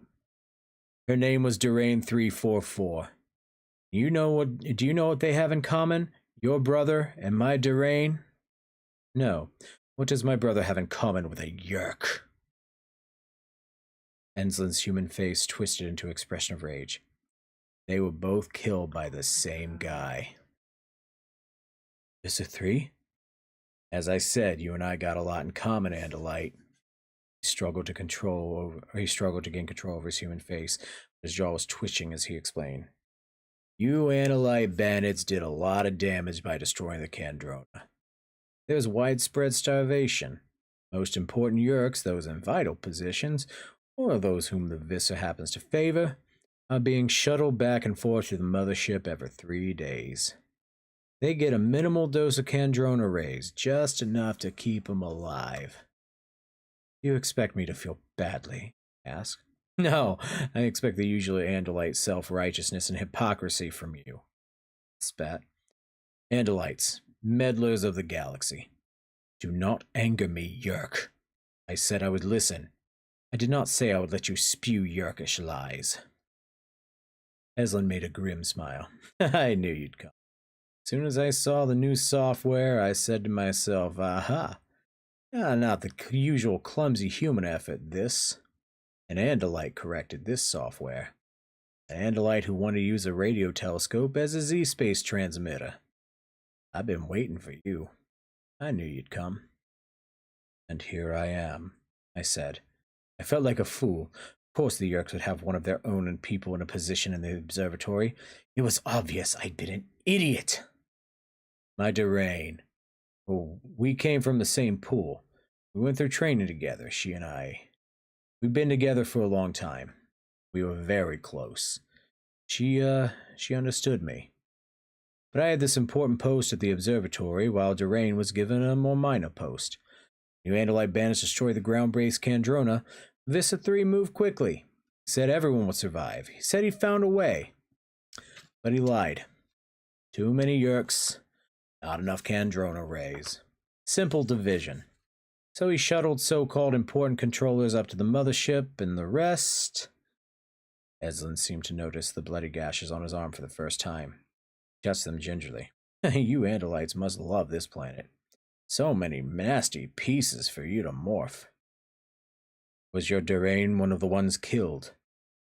She was expendable, Eslin said. He smiled. I've had some small revenge already. Vis's favorites are shuttled up to the mothership every 3 days to feed. I sabotaged one of the shuttles and threw off the feeding schedule. Now some of the Vis's friends are starving and dying. Just like my Durain died. That's why we're seeing the controllers losing it, Tobias said privately to me. That's why it took so long. Visser 3 had it under control until this guy messed with his plan. Are you finished, Eslin? I asked him. I've heard your story. Is there a point to it? Ah, you want the point of the story? Yes, of course. The point. The point is this. Visser 3 inhabits an Andalite body. And sometimes he feeds like an Andalite. What does that mean? Tobias asked me. He feeds like an Andalite, almost alone. He has guards, of course, but they stay back. He's vulnerable. Vulnerable. And I know the place where he feeds. Why are you telling me this, Yeerk? Why? He bared his human teeth in a grimace of rage. 'Cause I want him dead. I want Visser 3 dead. He killed my Durain. He killed the only one in the galaxy I ever had feelings for. He did it, and I want him to pay with his life. That foul, half-Andalite scum. I want him dead. He calmed himself down at least a little. He pulled a small piece of paper from his pocket, placed it on the desk. Time and place, he said. You have a day to prepare. This could be a trap. Eslin sneered. I could have killed you here. You have your duty, Andalite. Burden of revenge, your brother's killer, your greatest enemy. You Andalites are great ones for duty. So do your duty, Andalite. Oof. Sounds like Visser 3 might have some problems happening. You know? Hooray! This book is a lot more intense than I remember as a kid. This is pretty intense. I legit don't know what's going to happen next. I am on the edge of my fucking seat. I feel bad for my seat because I take up a lot of space and the seat can only handle so much.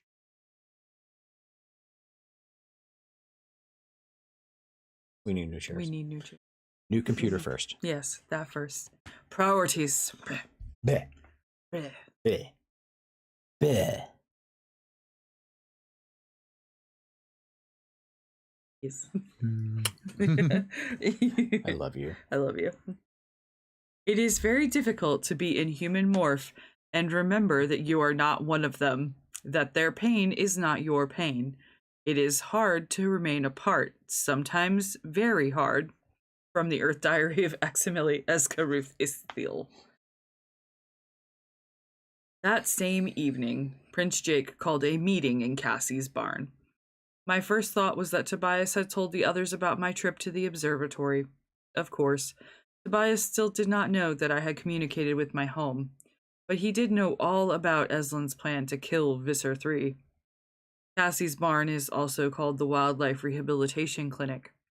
She and her father use it to rescue wild animals who are injured or sick. There are always dozens of animals in cages: skunks, foxes, raccoons, birds of all types. Many are bandaged. It's strange, the relationship humans have to the other animals of Earth. Some animals they seem to have an enormous amount of emotion for, others they hate. I think it has to do with a thing called cuteness, but I have never understood the concept. And now I was sure I never would. I was not foolish enough to believe that I could take on Visser 3 and survive. Maybe if I planned well and was lucky, I might get him, but I would never live to brag about it. Probably it was just as well. I had no future. Lirim had forgiven me for breaking the law, but I could never be a warrior now, let alone a prince. I would never be another Elfangor. He would go down in history as a great hero. I would be remembered as the young, stupid little brother who gave the humans the ability to morph. I had to morph into a human to go to the barn. There was always the chance that Cassie's father or mother might walk in. But I had felt bad assuming the human body as the human skin replaced my own fur and human eyes took over for my Andalite ones. I kept remembering Lirim talking about how he had been an advisor to the Hork-Bajir. The Hork-Bajir had lost. The Yeerks had enslaved them, but Lirim had been true to the laws and the customs. What if he hadn't? What if he had given the Hork-Bajir advanced technologies? What if he had taught the Hork-Bajir to build spaceships? Would the Hork-Bajir still be a free people today? It wasn't for me to decide. I was just an Aeriths. I would never be anything more. At least if I destroyed Visser 3, people would say he was a fool, but in the end he died well. Somehow, that was not a great comfort. I found the others already waiting inside the barn. Prince Jake was sitting on a bale of hay. Marco leaned against a stall, standing with arms crossed. Cassie, as usual, kept busy, feeding an injured baby goose with an eyedropper. And Rachel paced back and forth, her cool eyes narrowing as she noticed me. And Tobias perched in the rafters overhead. I met his intense, intimidating hawk's gaze, and I saw that from his talons there hung a strip of bloody cloth. I knew where it had come from, and now I knew the reason for this meeting. "Hi, Axe," Prince Jake said. "How's it going?" "I'm fine," I answered. "I figured we should all get together," Prince Jake said wearily. He seemed to be averting his eyes from me. "We need to think about what this thing with the controllers means. We saw the guy at the mall, then there was Mr. Pardue, and in the paper this morning there was a story about some business guy, who's in a meeting and freaks out. The paper made it seem like he just went nuts. I'm pretty sure he was another controller losing it." He looked at me. I said nothing. "See, it's like this, Axe," Marco said suddenly. "We're tired of you giving us the runaround. Tobias shows up and he's dragging around some bloody shirt, and I ask him what it is and he won't tell me. Why won't Tobias tell me? Simple. He must have promised someone he wouldn't. And who would that someone be?" There was no point in denying it. I made Tobias promise. Promise. It is my fault. So now you're not just keeping secrets from us, you're getting us to keep secrets from ourselves, Rachel yelled. You need to get something straight, Axe. We're not your little action figures here. We're not toy soldiers. This is our planet, and this is our fight. You don't control us just because you're some mighty Andalite. I'm not trying to control anyone, I said. Yeah, right, Rachel snapped. The information all goes one way. We tell you everything, you tell us squat. Oh, you sound like you're being straight sometimes, but you never tell us anything useful. You said you knew the Yerks would probably destroy any controller that went bad on them. How did you know that? Has all this happened before on some other planet? Rachel took over. We show you our world. We take you in. You see our families. You read our books. You even go to our school, and then you keep secrets from us. I felt battered by their words. They were all true, but I had my orders. I had the laws of my people. Oof, poor. We're inferior, aren't we? Marco said. That's it, right? We're not good enough. Backward little humans. We don't deserve to be treated like equals. That's not it, I said. Sure it is, Marco. Sure it is, Marco yelled. Sure it is. We're just some bunch of cavemen, aren't we? That's what we look like to you. Maybe I would have done this better if I had been in my own body. My human body was awash in adrenaline, and I was frustrated and afraid and guilty. I can't answer your questions, I yelled. I can't. You mean you won't, Marco yelled. Rachel's right. We're just pawns in the big game. It's Andalites versus Yerks in the big game, and we're what, the Tau boys? Look, I have to follow the rules. Do you? Cassie asked. It was the first time she had spoken. Her voice was soft and reasonable. Did Elfangor follow the rules when he gave us the power to morph? I am not Elfangor, I yelled. Can't you see that? I am not some big hero. I'm just a young Andalite, all right? You want the truth? Here's some truth for you. I am not a warrior. I am an Aeriths, a trainee, a cadet, a nobody. Yeah, boo-hoo, Marco sneered. I'm not impressed. We don't want your sad story. We want the truth. What were you and Tobias doing? Why did you swear him to secrecy, and what's going on? I can't tell you, I said softly. There's a law against giving aliens, I mean any non-Andalite, our technology, and part of that law is we can't explain why. Can't. Can't. I am sick of this from... Rachel started to raise her voice to me again, but Prince Jake stood up and took her arm. I saw him look at Cassie, and Cassie nodded. I can almost understand the part about not giving us advanced technology. But why all of the other secrets? Why can't you tell us other things, like how you knew what the Yerks would do? Okay, so you don't want to give us mega weapons or whatever, fair enough. But to refuse even to tell us how we fit into this whole Yerk-Andalite war, I mean, what's that about? It's about keeping control of us, Marco said. It's about power, Rachel agreed. Cassie was looking at me strangely. No, she said. That's not it. It's not about control. It's about guilt. Shame. That's it, isn't it? That's what you said the other night. You said every species carries some guilt. Guilt? Shame? Marco asked, looking at Cassie like she was foolish. But Cassie had found the truth. What did you guys do to be ashamed of? Prince Jake asked me. Once we were kind when we should not have been kind, I answered. And that's all you're going to tell us? Prince Jake asked. I nodded the way humans do. I can't accept that, Axe, Prince Jake said sadly. If you're with us, you have to be honest with us. Otherwise, I guess you'll have to be on your own. I hate to do that, but you can't be one of us and then lie to us. I understand, I said. You have been... Once again, I was feeling this strange choking in my throat. You have been very wonderful to me. I will always be grateful. Wonderful. Grateful. Full. The truth is we would not have been together much longer anyway. I looked up at Tobias. Only he knew what I meant. Slowly, feeling as if my clumsy human legs were made of heavy earth metal called lead, I turned and walked away from my human friends. Are you having the emotions? They're so mean to him. They're so mean. Cassie is the only one that understands him. I mean, I understand why they're upset.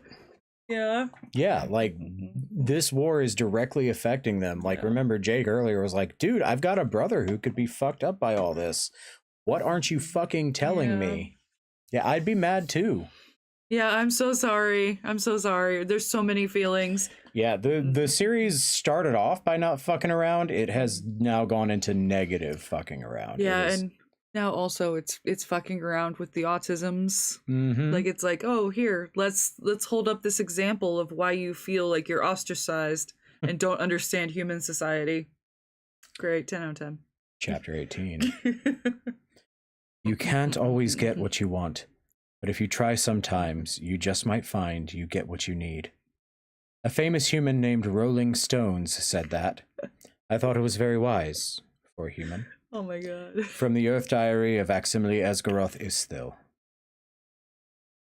The morning ritual is for normal times. The next morning was not a normal time. This is the day I would die. I am a servant of the people, I said, and bowed my head low. The people! The people were billions of miles away! I am the servant of my prince, I said, and raised my stalk eyes to the sky. My prince? Elfangor had been my prince. He was dead. Now, a human, Jake, was my prince, and he had discharged me. I wasn't even telling him what I was doing. The ritual was a lie. I am the servant of honor, I said, and raised my face to look at the rising sun. Honor. To die avenging my brother. Felt my insides quiver. It was fear. I know fear. I felt it often enough in battle, but I'd never gone into a fight I knew I would lose. This wasn't honor.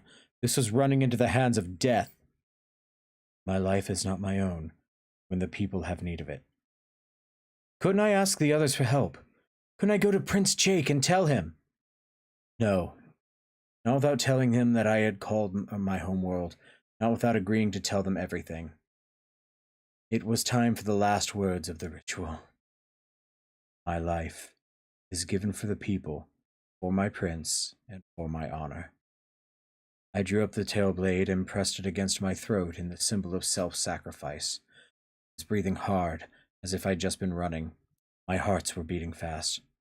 That's different, Tobias's voice said. That's not the ritual you were doing the other day. You didn't step into the water this time. Yes, different, I muttered.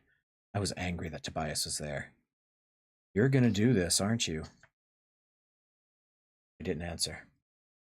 The truth is, I couldn't stand to talk about it. I was afraid, sickly afraid.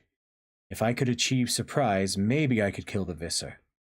But he had the body of an Andalite adult, a full-grown male. The Visser was also more experienced than I was. And he would have guards. There would be Hork-Bajir nearby. Kinda cold-blooded, isn't it? Tobias asked. I mean, it's one thing in battle, but just setting out to assassinate someone... Assassinate? I yelled. He killed my brother! He has humans infested by the handful. He will destroy you all if he can. He will enslave your entire race. I wasn't criticizing. I'm a predator myself. But you could use some help. Tell me where it's happening, Axe, where you're going to find him. The others will help. You know they will. I can't. I can't ask for help. Jake is my prince now. Jake was my prince. He might forbid me. Wait a minute. You mean Jake could just tell you no and you wouldn't do it? What if he ordered you to answer all our questions? Then what? Everyone must have someone over him. That is Andalite custom. Each warrior has a prince, each prince has a war prince, each war prince has a great leader, and each great leader must be elected by the people as a whole. And everyone, no matter how great or small, obeys the law. He could not order me to break our laws. And Jake is your prince. I guess he's mine too, in a way. You know, he doesn't think of himself that way. No, he doesn't. I realize this. Don't you have a duty to tell your prince what you're doing? Yes. So I guess I'm not very good at being a true warrior, I said bitterly. Axe. I'm not much good at anything. I don't think that's true, Tobias said. Tobias, I have to do this. You promised to keep my secret. Will you break your promise? Tobias said nothing for a while. I won't tell anyone, he said at last. And you won't follow me. I won't follow you, Tobias said. After. I mean, if I don't return, just in case, tell the others that I'm sorry I could never tell them everything. There is a reason. Yeah, no doubt, Tobias said bitterly. Well, good luck, Axeman. I ran then. I ran and I ran and I ran. It was miles to the secret place where I would find Visser 3. Wanted to run the whole way, to run away from my own fears by heading straight towards it. It's what Elfangor would have done. Elfangor, the great hero. Elfangor would live on in everyone's memory as the perfect warrior, the shining prince. If I was lucky, someday people would say, ah yes, Exemily broke the law, but he finished off the abomination. I would get points for that. People would say I'd done well in the end. Others would say, what other choice did he have? He was dishonored. It wasn't courage that sent him against Visser 3, it was merely despair. And still others would say he was just a young fool trying to live up to his great brother's legacy, the poor thing. I ran and I ran until my chest ached from breathing the heavy air of earth. I ran through dried leaves and rustling pine needles. I jumped falling rotten logs, and I skirted patches of brambles. I ran past trees that did not speak like the trees of my world. Each time I pictured being face to face with Visser 3, went even faster, trying to outrun the fear. It's far from any human homes now, far from the human roads, deep within the forest, old forest full of shadow and gloom. But at last I saw the sun shining on a green grass just ahead. A meadow, right where Eslin's note had said it would be. I stopped running and gasped for breath, leaned against a tree and tried to recover my wind. My legs were shaking from a mixture of exhaustion and fear. The meadow was beautiful. Green grass and tiny flowers in yellow and purple. I would have liked to feed myself there. I crept towards the meadow's edge, always keeping within the shadow of the trees. Saw nothing unusual. No bug fighters, no Hork-Bajir, no Visser 3. Just the wildlife of Earth. 2 deer grazing, squirrels racing up and down the tree trunks, a skunk waddling boldly past. It would be an hour before the time the Yeerk Eslin had given me. An hour to plan and prepare, now that I saw the ground we were on. I looked at the meadow. A stream, perhaps 3 feet across, cut the meadow in half. The grass grew tall by the stream bed. I tried to guess where the Visser would run. Would he go to the left or right? I only get one chance, so I had to guess right. I imagined where I would go if it were me. Visser 3 was an Andalite body. Maybe he would move like light. I stepped out into the blazing sunlight and walked to a place I thought would do. Beside the stream, a place where the grass was a bit shorter and where it would be easy for Visser 3 to step into the stream. Then I saw them. The hoof prints. Andalite prints. Visser 3, yes, he had been there, perhaps a few days earlier. Eslin was right. This was the place. I had to wait, concealed, ready to attack at the right time. I could never hide in my Andalite body. There were other options. The rattlesnake. That would be the morph to use. What better way to strike suddenly than with the body of a snake? I focused my mind on the snake, concentrated on the change, felt it begin almost immediately. It was unlike any morph I had done before. Usually my legs would become some other type of leg, my arms would become some other type of arm, even if they were only fins. But this time there were no arms, no legs. Nothing of my own body would find an echo in the new shape except for my eyes and a tail. My legs simply melted away, withered, disappeared.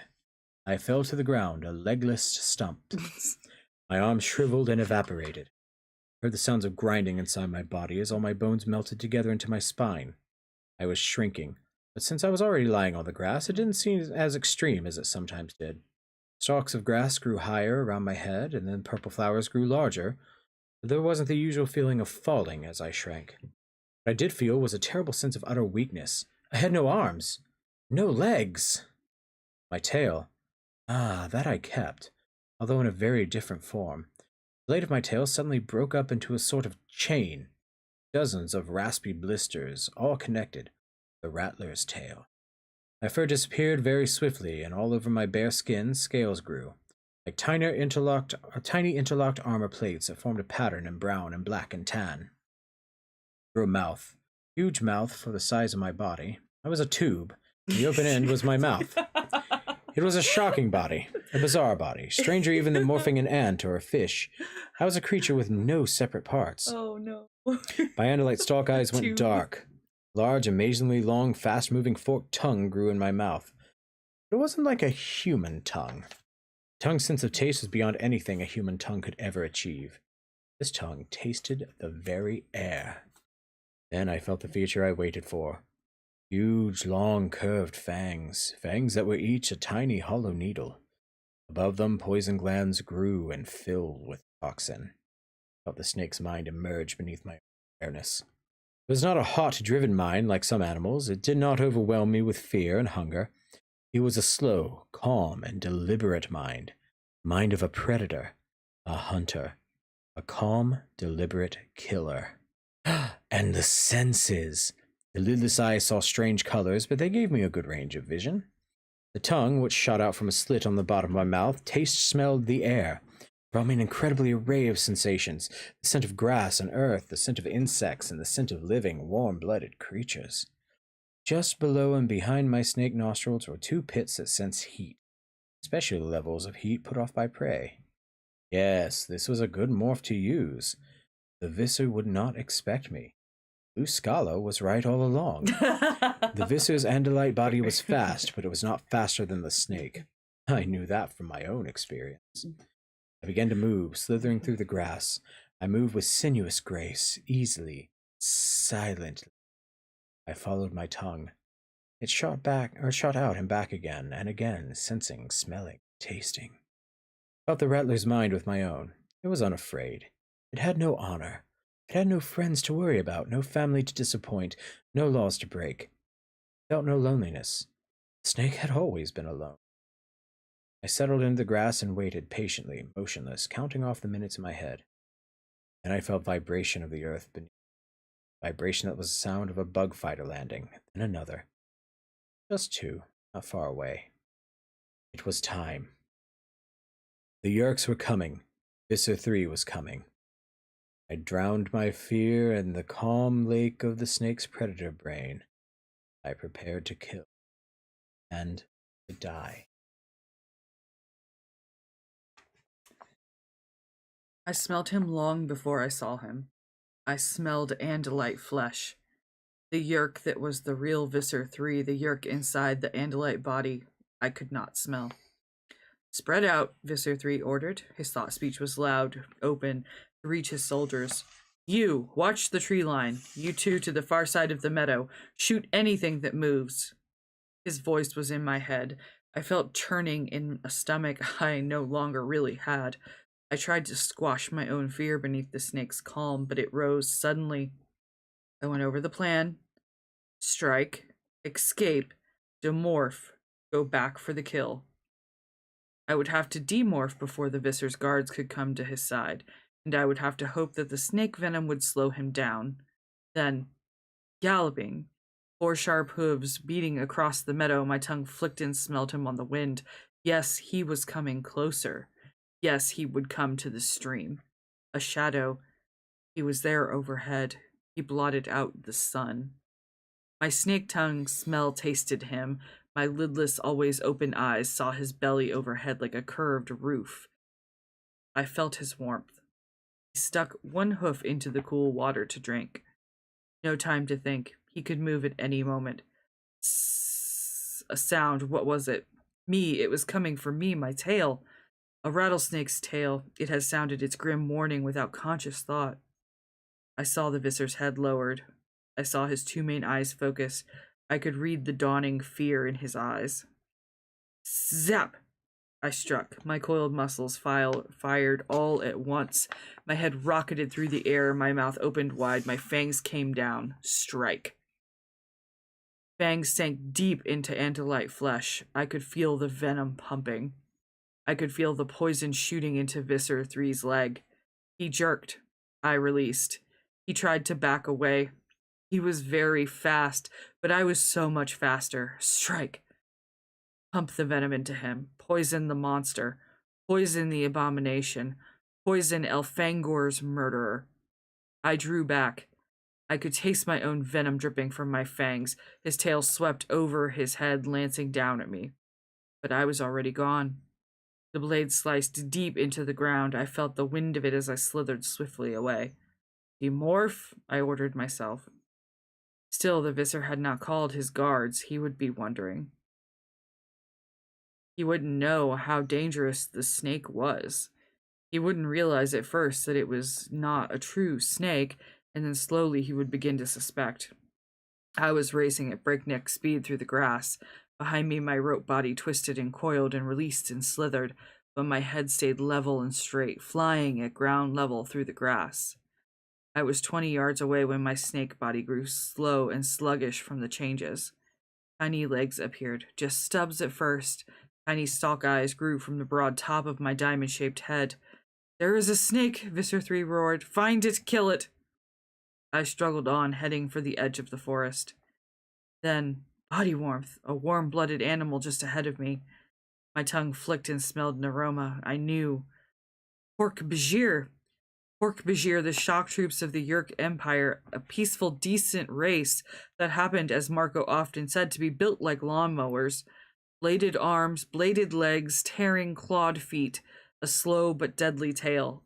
They were all controllers, all slaves of the Yeerks in their head. I could move no further. I was no longer a snake, not yet an Andalite, and the Hork-Bajir was just a few feet away. Too close. So, I thought, this is how it all ends. My Andalite stalk eyes had emerged. I was rising slowly from the grass on my spindly Andalite legs, and my tail was forming again. I saw the Hork-Bajir, and I saw that he saw me. There was nothing I could do. Nothing I could do but die. The Hork-Bajir swung his bladed right arm like a scythe. Scythe. Why did I pronounce it scythe? I know it's scythe. You're good. It would hit me in the neck. Woomph. The Hork-Bajir staggered. His blade arm sliced the air above me. Hurrah! A roar. But not the roar of a Hork-Bajir. The Hork-Bajir went flying. 7 feet of deadly dangerous Hork-Bajir warrior just cartwheeled through the air. And where they had been now stood Rachel. Of course, not the human Rachel with long blonde hair and cool blue eyes. There was another Rachel in the morph of a grizzly bear. The bear was on its hind legs, standing even taller than the Hork-Bajir had stood, with claws that almost rivaled the Hork-Bajir's blades, and muscles powerful enough to simply throw a Hork-Bajir 10 feet. "Hurrah!" the bear growled wildly. Oh man, I love doing that. "Rachel?" I asked wonderingly. "No," she said in that human tone that means sarcasm. "It's Smokey the bear. Finish morphing, you Andalite idiot, then let's go kick some Yeerk butt." I was almost fully Andalite again. I swept the meadow quickly with my stalk eyes. Visser 3 was in the middle of the field. 2 Hork-Bajir were rushing to his side, bounding through the grass. Across the meadow at the far end, a 3rd Hork-Bajir looked around wildly with his Draken beam at the ready. He looked in every direction but up. And from the tree above him, something that seemed almost liquid, something orange and black, dropped, claws outstretched. Prince Jake. And in the sky overhead, a hawk wheeled in low circles above the field. 2 Hork-Bajir guarding the bug fighters, Tobias announced. 1 Hork-Bajir in the... Oh, never mind. Cassie and Marco just took him down. Visser 3 and 2 Hork-Bajir in the center of the meadow. "Come on," Rachel said to me. "Let's go have a nice talk with Visser 3. "He's my responsibility," I said to Rachel. "I have an obligation of honor." "Uh-huh. He's all yours." Tobias swooped past, skimming just above the grass, rocketing towards Visser 3. "You told them, Tobias?" I accused him. "Yeah, I sure did. I got the idea from you. You're the one who said you had to obey your prince. Well, I guess Jake is my prince too. He ordered me to tell him." "How did you know where I was going?" I asked. "I never told you." "Please, that controller Eslin whatever, he wrote it down, Axeman. You forget I have hawk's eyes. I can see a flea on a cat from 100 feet away, and you think I couldn't read that note?" "You make me very angry, Tobias," I said. "Yeah, and you get on my nerves too, Axe, but we still have a fight on our hands. Let's go deal with Visser 3. We raced towards the Visser and his guards, Rachel, a huge rolling brown tidal wave, and me. Above us, Tobias flew. Just as we drew close, I saw Visser 3 stagger. The poison, the venom, it was working. Visser 3 buckled and fell to the ground. The two Hork-Bajir quailed. They saw Rachel barreling through the tall grass, and they saw Prince Jake, a striped demon, coming from the other side. They saw Marco in gorilla morph and Cassie, an eager wolf, teeth bared. Tobias had reached the Visser. He soared past him and up, up, up into the air, beating frantically. Worst of all, they saw an Andalite, the enemy they feared the most. Your Visser is finished, I called to them. You can die with him or you can run. The Hork-Bajir controllers made their decision quickly. Hork-Bajir can be very fast once they decide to run. The Visser was down, alone, helpless as we came to a stop in a circle around him. He was as helpless as Elfangor had been at the end. I looked up. Why was Tobias? No way, Tobias cried. He drew back his wings and dived at full speed. He plummeted towards the earth at racing speed, killing speed. His talons came forward.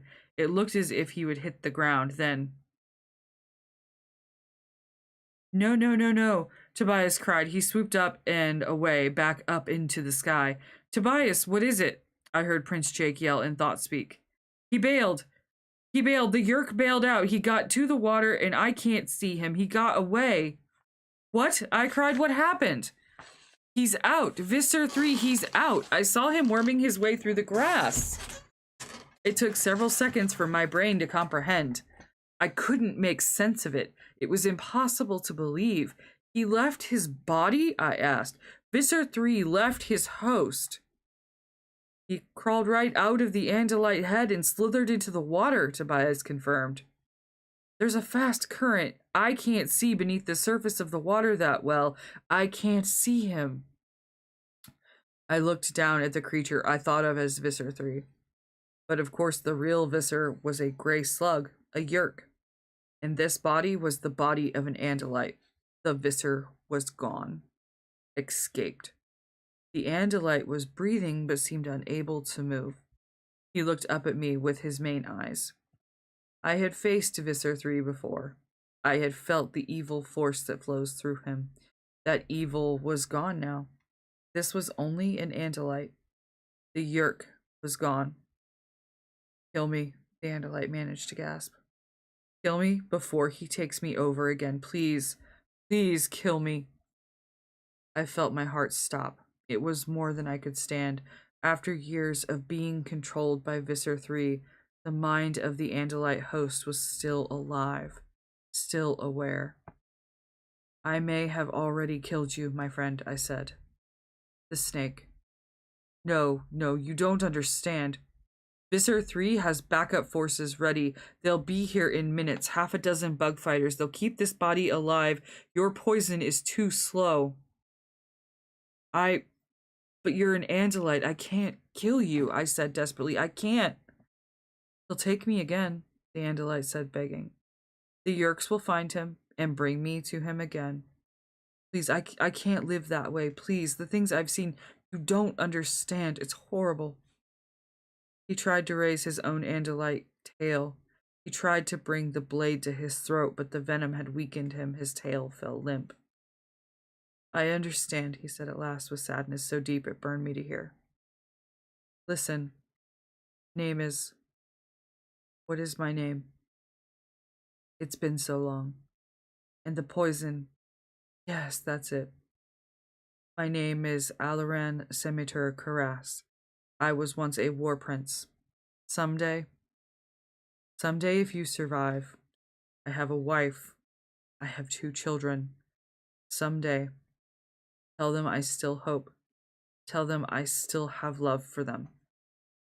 Yes, War Prince Alaran. I will tell them. Do you have any other orders for me? He reached up with one weakened hand. I took his hand in mine. Fight them. They are stronger than you think. They have infiltrated. They are on the homeworld. Fight. His fingers were limp and he fell silent, unconscious. I set his hand down by his side. I knew that the next time I saw this face, it would be once more the face of my enemy, the abomination, Visser 3. We should get out of here, Prince Jake said. Come on, Axe, Tobias said. There will be another time.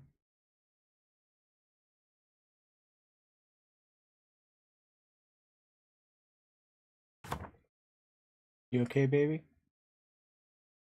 Why aren't they using what they have at the disposal to pick up that Andalite and carry him? Why aren't they changing into like an elephant Yeah, to carry him? this Like is kind of why are weird. they leaving him? Like that's just so fucking weird. They have an elephant morph locked and loaded. Why aren't they carrying the Andalite away? Or why aren't one of the Animorphs killing him? Right? Right? Right? Mm-mm. Give me liberty or give me death. A human named Patrick Henry said that. I wonder if the Yeerks knew before they came to conquer Earth that humans said things like that. I wonder if the Yeerks knew what they were getting into. From the Earth Diary of Aximili Esgaroth Isthil. We call the law Ciro's kindness, he said. We're in the woods where I live, the woods of the planet called Earth. 2 days have passed since the terrible events in the meadow. I thought a great deal in those 2 days. I thought about everything that I had asked my human friends. Or I thought about everything. Then I asked my human friends if they would join me. What's it mean? Rachel asked. She was standing with her arms crossed. I believe it was an expression of skepticism. Means that we're not allowed to transfer advanced technology to any other race, I explained. It's a very important law. One of our most important laws. You don't want any competition, Marco said. You Andalites, you want to be able to stay on top. I understand that. But humans are on your side. We're the ones being taken over. Marco, Prince Jake said. Chill. Let Axe tell his own story. Ciro was a great Andalite. Warrior, a scientist. He was in charge of the first Andalite expedition to the Yeerk homeworld. I saw my human friend stiffen. Bias flitted to a lower branch, drawing closer. Ciro felt sorry for the Yeerks. They were an intelligent species. They used primitive species called Geds as hosts, but the Geds were nearly blind, clumsy, not very useful. The Yeerks had never even seen the stars, let alone been able to leave their own planet. Ciro felt sorry for them. Ciro was a kind, decent Andalite. Oh my god, Cassie whispered. That's the big secret. That's the shame that the Andalites are hiding. There it is. What? Rachel asked. What's the big secret? Ciro gave the Yeerks advanced technology, didn't he? Cassie asked. I nodded. Ciro thought the Yeerks should be able to travel to the stars as we did. At first, it seemed like the right thing to do, but then, a species called the Nahara. By the time we found out, it was too late. The entire species was enslaved by the Yeerks. Then came the Hork-Bajir, the Taxons, and other planets. Other races were all falling to the new Yeerk Empire. They spread like a disease. Millions, billions of free people have been enslaved or destroyed by the Yeerks. Because of Ciro. Because of us. Because of the Andalites. For a while, no one spoke. I knew what to expect. These humans had first seen Andalites as heroes, and they had come to be suspicious. Now I had just confirmed their suspicions. Now they would see the Andalites were not the great saviors of the galaxy. Elfangor broke the law of Ciro's kindness, though, right? Marco pointed out. Yes, but I will take the blame for him. Elfangor was a great hero. His name would be destroyed. I am a nobody. I have taken the blame. If I help you, and you humans become new race of conquerors, you will become the new Yeerks someday, and my people will talk about Aximili's kindness. And I will be the one who goes down in history as the new example of a fool. I saw Rachel smile, a small smile, and shake her head. Marco rolled his eyes. He said, Man, I was really getting into disliking you, Axe. I was confused. I expected them to be furious. Instead, they were all smiling. Don't you understand? Your world is threatened by the Yeerks because of my people. Prince Jake nodded. Yes, we understand, Axe. Long time ago, someone tried to be nice, and it was a disaster. This Ciro person tried to be a good guy. He hoped that all the different people of the galaxy would get along, that we'd all go to the stars together. Yes, and the result was terrible. Ax, you don't stop hoping just because it doesn't always work out, Cassie said. You get more careful, you get wiser, maybe, but you keep hoping.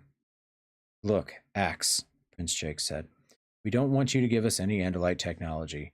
We don't want you to break your laws. We just want you to trust us. Tell us the truth. Be one of us.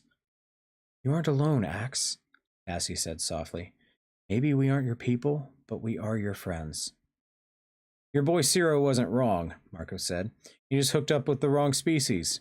We aren't the Yeerks. We're Homo sapiens, Jack. Humans. Andalites want someone to cruise the stars with them? We're the ones. You bring the spaceships, we'll bring the raisinets and cinnamon buns. You'll do more than that, I said. You'll learn very quickly. Someday you may be greater than the Andalites. No, Prince Jake said, because whatever we'll learn, you'll learn. Do it together, humans and Andalite and human. It isn't possible, I said. We are two different species from two different worlds 1 billion Earth miles apart. Axeman, Tobias said. Tell me, what does an Andalite want most? What is it you guys are fighting for? Well, freedom, of course, I said. And what do humans want most? Tobias asked.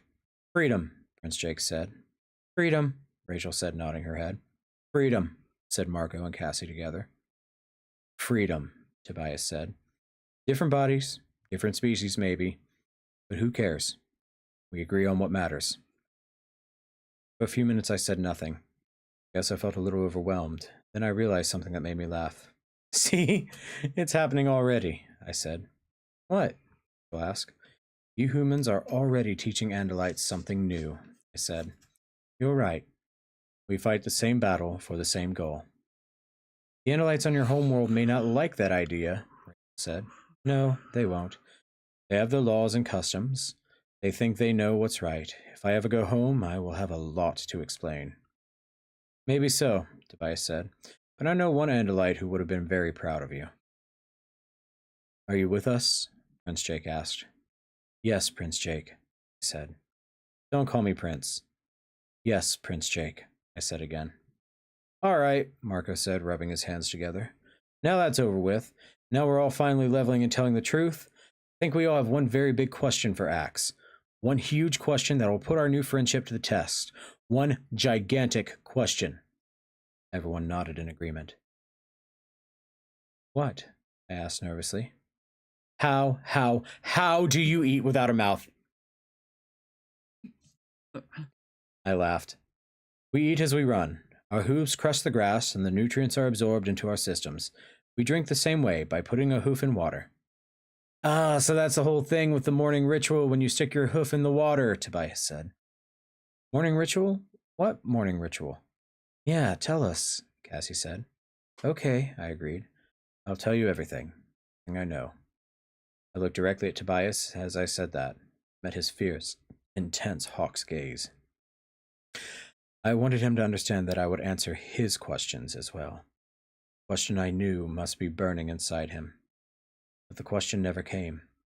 And I heard in my mind an echo of Tobias's words. Different bodies, different species maybe, but who cares? We agree on what matters. Neither I nor my Shorm Tobias is capable of smiling. But just the same, there are times when we look at each other, we understand each other, and smile. Oh, that would have been a great place to end that. I don't know why they added another chapter. Okay. Oh, it's a page and a half. Let's see what this is all about. You'll do it, because if you don't, I'll find a way to tell Visser 3 who set him up, I told Eslin the Yeerk trader. I was in the observatory. We were alone, just the two of us. Eslin glared hatefully at me. Andalite scum, you wouldn't even kill the Visser. What's the matter? Did he scare you too badly? Just boot up the software, I said. I have a transmission to make. This one time, Eslin, and I will be gone from your miserable life. Do it. It took several minutes for the Z-Space transmission to be established, and it took a few moments more before I was connected to the Great Lirum again. I won't be able to call again, most likely, I said. I have a message I need sent to the wife of Aloran Senator Karas from her husband. It was kind of nice to see old Liram's eyes go wide all of a sudden. See, he knew exactly who Aloran was, what he was. Her husband sends his love. He still hopes for the day when he will be freed. Is that all you have to say, Heiress Aximili? No, I have to say this too. You tried to save the Hork-Bajir and still live by all of our laws, still keeping all of our secrets, but you failed. Do not say what you are about to say, Aximili, Liram warned. Do not disobey the laws of our people. I, Prince Liram, these humans are my people now. And sir, with all due respect to the law and to you, I won't let the humans be destroyed as the Hork-Bajir were destroyed. Not while I live. Liram's eyes narrowed dangerously. It must run in your family, he growled. You're just like your brother Elfangor. I laughed. Thank you, Prince. Thank you very much. And I just need you all to know that Garrus is snoring. All right, so that is Animorphs Book 8. What'd you think, baby? What'd you think, chat? That was a emotional roller coaster. Yeah, I think this book nails emotion. Yeah. Like the emotional stuff way better than any other book so far. But for me, I'm really annoyed by the not killing Alaran at the end. Right. Like why like I could see not killing Alaran, right? I could see not killing him. But why the fuck didn't you morph to take him with you? And you know, all it would have taken is one line of dialogue. One line of dialogue, which is, and you could have even had Alaran say it, which is, no, leave me. If you're not going to kill me, at least leave me. You'll never get me, you know, you'll never be able to get me out in time. They're already on their way. Yeah. But keep fighting. Like, have him deliver a message where it's like, keep fighting, do whatever you need to do, keep fighting, and free me. Yeah. Yeah, like, they would just find him again, but, like... At least address it.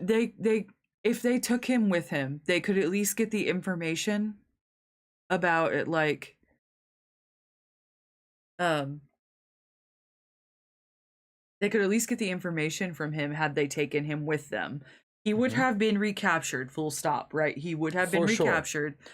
Or at least, like, maybe a little scene, a couple of paragraphs of them trying to get away with him. Yeah, or... And then, like, the Yerk bug fighters are there, and he's like, just go. Just go, If you're not going to kill me, just go. I feel like the pressure could have been really put on in that scene, and it just wasn't. Like, it just sort of fell flat for me, I think. I think the way that ended would have...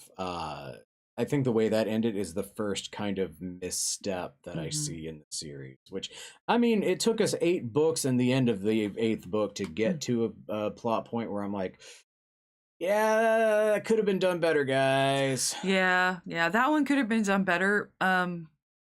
Okay, but that's not what we're here to analyze. Yeah, that's not what we're here to analyze. I'm sorry, I'm like, I've got my story hat on. We're here to analyze the queer and... now autistic theming in the book. Yeah. Now, as far as queer theming, not a lot. In fact, it kind of went out of its way not to, by saying, yeah, I can see Rachel is cute, but I don't see Mark. Yeah, and you know what? That's fine. Not a lot of queer theming, but good God, the autistic code. I know, right? Oh my God, the autism coding. The andalitism. The andalitism. That's what we're gonna call it from now on. Is the andalitism? It's the andalitism. Yeah, like, oh my God, there's so much to get into there. And there's like so much of it because you've seen me do some of the exact things that he does. Like, you've seen me do them. All right, so Ducky got a phone call and missed a transition. Yeah. So Ducky, what I think you missed is Axe went to the observatory, made a call to his homeworld. The general who he connected was Liram was basically like, yeah, look, we're not gonna say that Elfangor did this shit because he's a hero, but you're a young little nobody upstart. Do you want to take the blame for this?